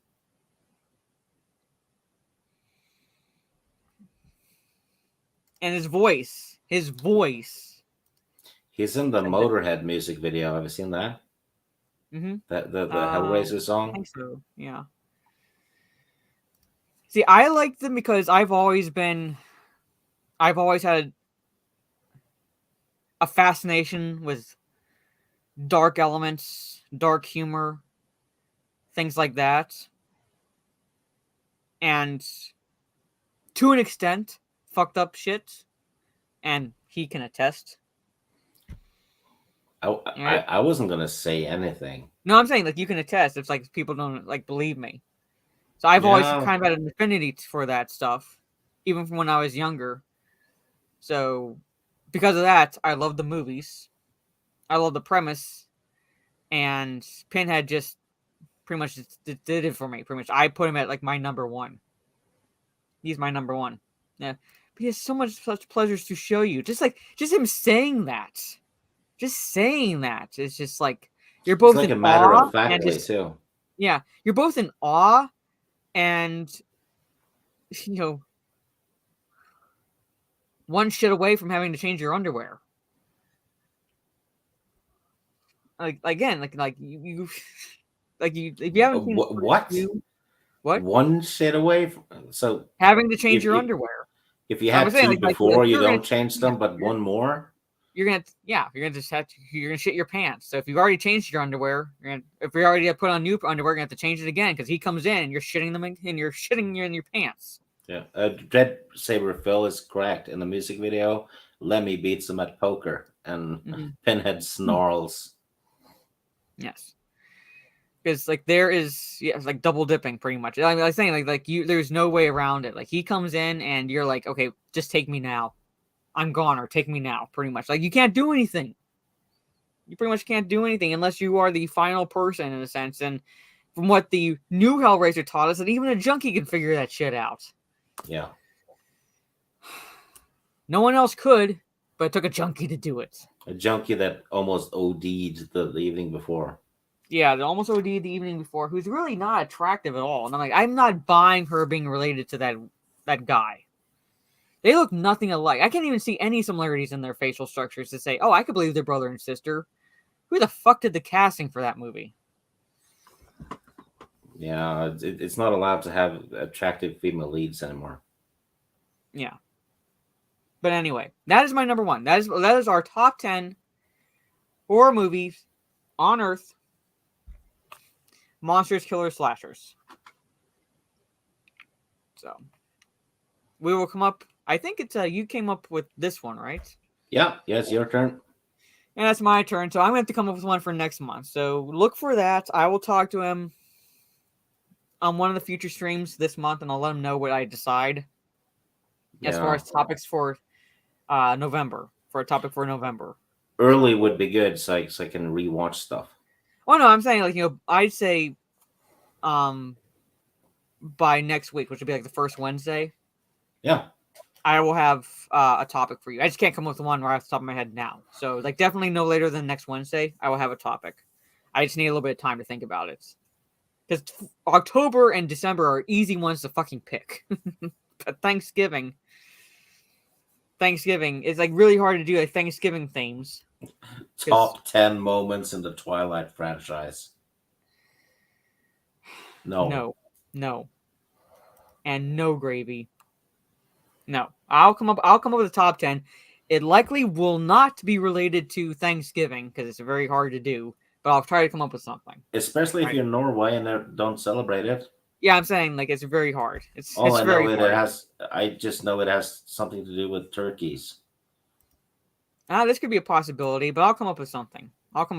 Maybe hell, even like top 10 buddy films, but we'll see. I'll come up with something. Gigawatts. There's like several people I want to hurt today. Stop it. Stop it. She's gonna take it out on me on Sunday when we play D&D. Stop that shit. Stop that shit. She builds up all through the week. All right.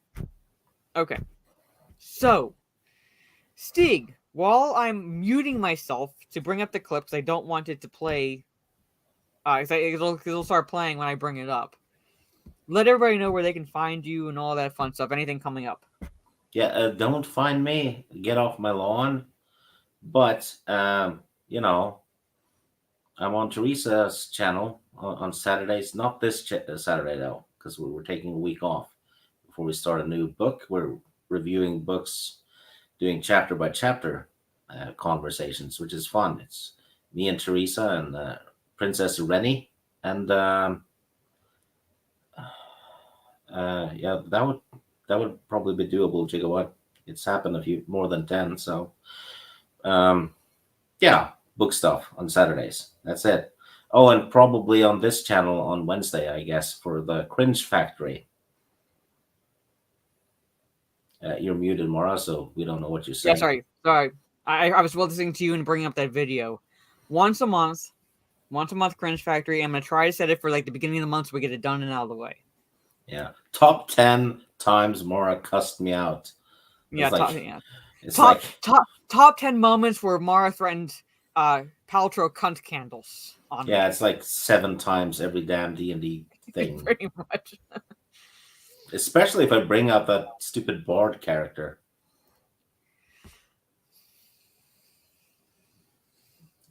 I've literally found her kryptonite. He found both trees as my kryptonite. We fucking hate this character, but we need he fucking gets useful half the time. I'm fuck. Yeah, and he's kind of nice. Every time they're hating on him, he does something nice. So they feel guilty. Because he's like honest to a fault, so he doesn't realize he's like insulting us or like, ugh. Oh, that'll be very hard limiting it down to 10. But anyway, all right. So Usually, how it goes is, I will find you, I will hurt you. That's how it goes. Yeah, Literally. pretty much. Yeah, it's kind of like I become like Liam Neeson's character in Taken. Yeah. I have a particular set of skills. I will find you. Yeah. Pretty much. Which is why I haven't given her my address. Speaking of Liam Neeson, this movie actually came into my head tonight when I was walking my dog. So I don't know if you've seen it, Sig, but if you haven't, I kind of suggest you watch it just out of a guilty pleasure, and that is Krull. Have you seen Krull? Oh yeah, Krull. Yeah, it's a sci-fi fantasy movie called Classic. And you were one of them, Abomination. You were one of them. But anyway, Bard, B-A-R-D. Yeah, actually, it's Troubadour. Yes. But his name is Tulip. Yeah, but I was like, I mentioned Liam Neeson, and Liam Neeson had a small role in that movie. Yeah. So he was on Miami Vice as well. Yeah, people don't really know that. Like, people don't really say, hey, he started somewhere and he was in this movie. Yeah, and he was on The Bounty with Anthony Hopkins and Liam Neeson. Yeah. Mm-hmm. So, but anyway, yeah, I was just thinking about that movie for some reason tonight. But anyway, oh my God, stop it, chat, stop it. Anyway, okay, so for me, instead of putting a video out tomorrow, my plan is to sneak in an afternoon Twitch stream, like an early afternoon Twitch stream, playing some Destiny 2, because I want to get back to kind of grinding at the Battle Pass, getting through that Helm campaign, those quests, things like that. Try to get through that, play some Gambit matches. So if you're free tomorrow, come hang out then. Probably no later than 2 p.m. Eastern, thereabouts, but look for the notification if you follow me on Twitch, Jade_Fire. That's my plan for tomorrow. Yes, note to self, don't say I'm a fan of the Fright Night remake. Yes. Okay, there's one other positive I will say about the remake, and that is this. I actually did chuckle at a scene when the mom is in the hospital, and the what's his name? Anton and Yelchin. Yeah, Yelchin, but yeah, I couldn't remember his last name because he played the young He passed away shortly after. Yeah, he played a young Chekhov. Studio. Yeah, he played a young Chekhov in the Star Trek remakes. Yeah. He and his I can't believe this actress is too hot to believe that she was like would be dating him. But anyway, like he and his girlfriend are leaving the hospital room, and they basically like plaster all these crosses on the window looking into the mom's hospital room, and he just leaves and just like looks at the nurse and says like, "My mom's very religious," and just like walks away. Or something like that. I did chuckle at that scene. Anton Yelchin was actually a very good actor. Yeah, like I'm not like the movie itself. I say don't bother watching it, or if you do, form your own opinion. Pretty much, I just say it's not really worth it because it's my own personal opinion. He's not bad in it. Like he's not bad in it. The kid who plays his friend Evil Ed is not bad in it. It's like the cast itself is not really bad. It's just the movie itself is not good. So, but anyway, okay. I said he was one of the best things in that movie. was David Tennant's Peter Vincent. I did say he was one of the best things in that movie. I did say I liked his performance as Peter Vincent. It's a different take on it. I did say that. Yeah, you did. Yeah, I did say that. So yeah, so I won't. Yeah, so no, Dead Punk won't die. Dead Punk won't be. No RIP. Well, No he's RIP. dead, Punk. He's already dead. Yeah, so I'm saying he posts that. I'll agree with it. I did like David Tennant. Anyway, okay, so me, again, tomorrow 2 times on Twitch. Early afternoon will be a Destiny 2 stream, and then in the evening will be Apex Legends, which I normally play on Friday, but I'm shifting it to Thursday because Friday is the official launch for the Call of Duty Modern Warfare 2, which I started playing the campaign, and I have thoughts on that. I have thoughts on the campaign so far for Call of Duty Modern Warfare 2. But I'm going to wait until I finish the campaign before I give my overall final thoughts, my final judgment. So once I get through that, I'll let you all know. Probably won't be until early next week when I can start streaming it again, or Saturday. But Friday, my plan is to get together with a bunch of other people who ordered the new Call of Duty, and we're going to go into the multiplayer because that officially drops tomorrow. So look for that sometime in the evening for me. I'm not sure if the other guys are going to start streaming it during the day or not, because I'm talking to Mr. Insanity, Herbs. I know Chewy's gotten it, Cowman, Lethal, and so forth, pretty much. So that's my plan for Friday. Might sneak in a stream on Saturday, depending. Because I have no idea what channel Talk Nerdy to Us is going to be on at 10 p.m. Eastern. The only thing I can say definitely for Talk Nerdy to Us is I will be in costume. I will be in costume. You will see the reveal of the costume I picked for this Halloween.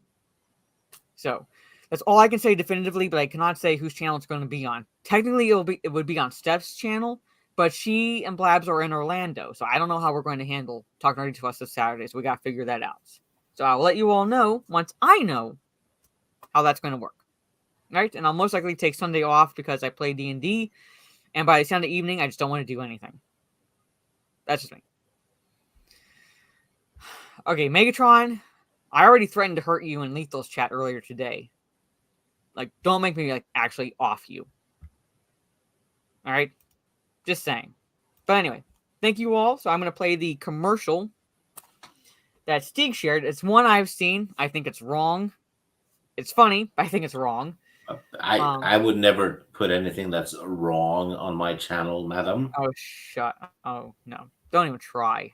You didn't even like that cat one I had. Oh, that was disgusting. I would have you know that a lot of people of famous names liked that one, and they chuckled. Well, they're more fucked up than I am, because I at least have a threshold where I just don't cross, and that's seeing what happened to that cat. It's like, just no. I chuckled and just figured this would be excellent for my channel, because even I chuckled. Well, you're inhuman. Well, you know. And my thoughts when it comes to seeing happen to animals. Like, come on. Yep, I had forgotten about that. Yes, and I yelled at you for that. Nina and I both yelled at you for that. That was just fucked up. Nina did too. Yeah. Yeah, but she doesn't have a firm voice, so it did nothing for me. Oh, so basically, my Mr. Tomorrow voice came out and you listened? Yeah. Then you had glasses on. Pretty much. So I was like, I know I didn't do my homework, madam. It was on purpose. Anyway, all right. So we are going to leave you guys with this commercial. All right. While this commercial is playing, I'll kind of kick us both to the back, so that way when I start the count, I'll start the countdown outro after this. But please enjoy this commercial. It is messed up, but it is kind of darkly humorous in my opinion. So enjoy. I'm gonna kick us both out.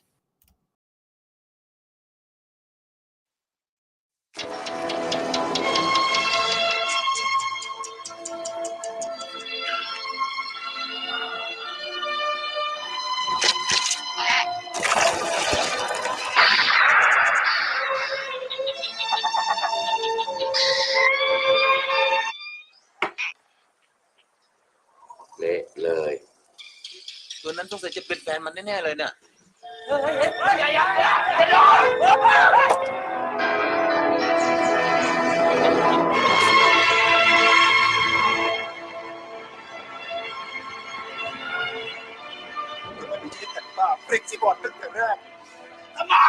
ฟ้าแตกเป็นเรื่องใหญ่ เปลี่ยนด่วน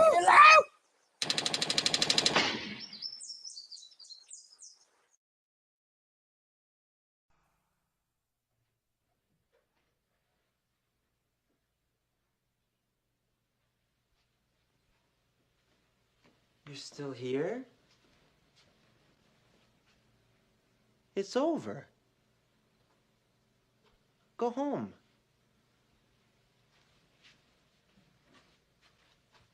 Go.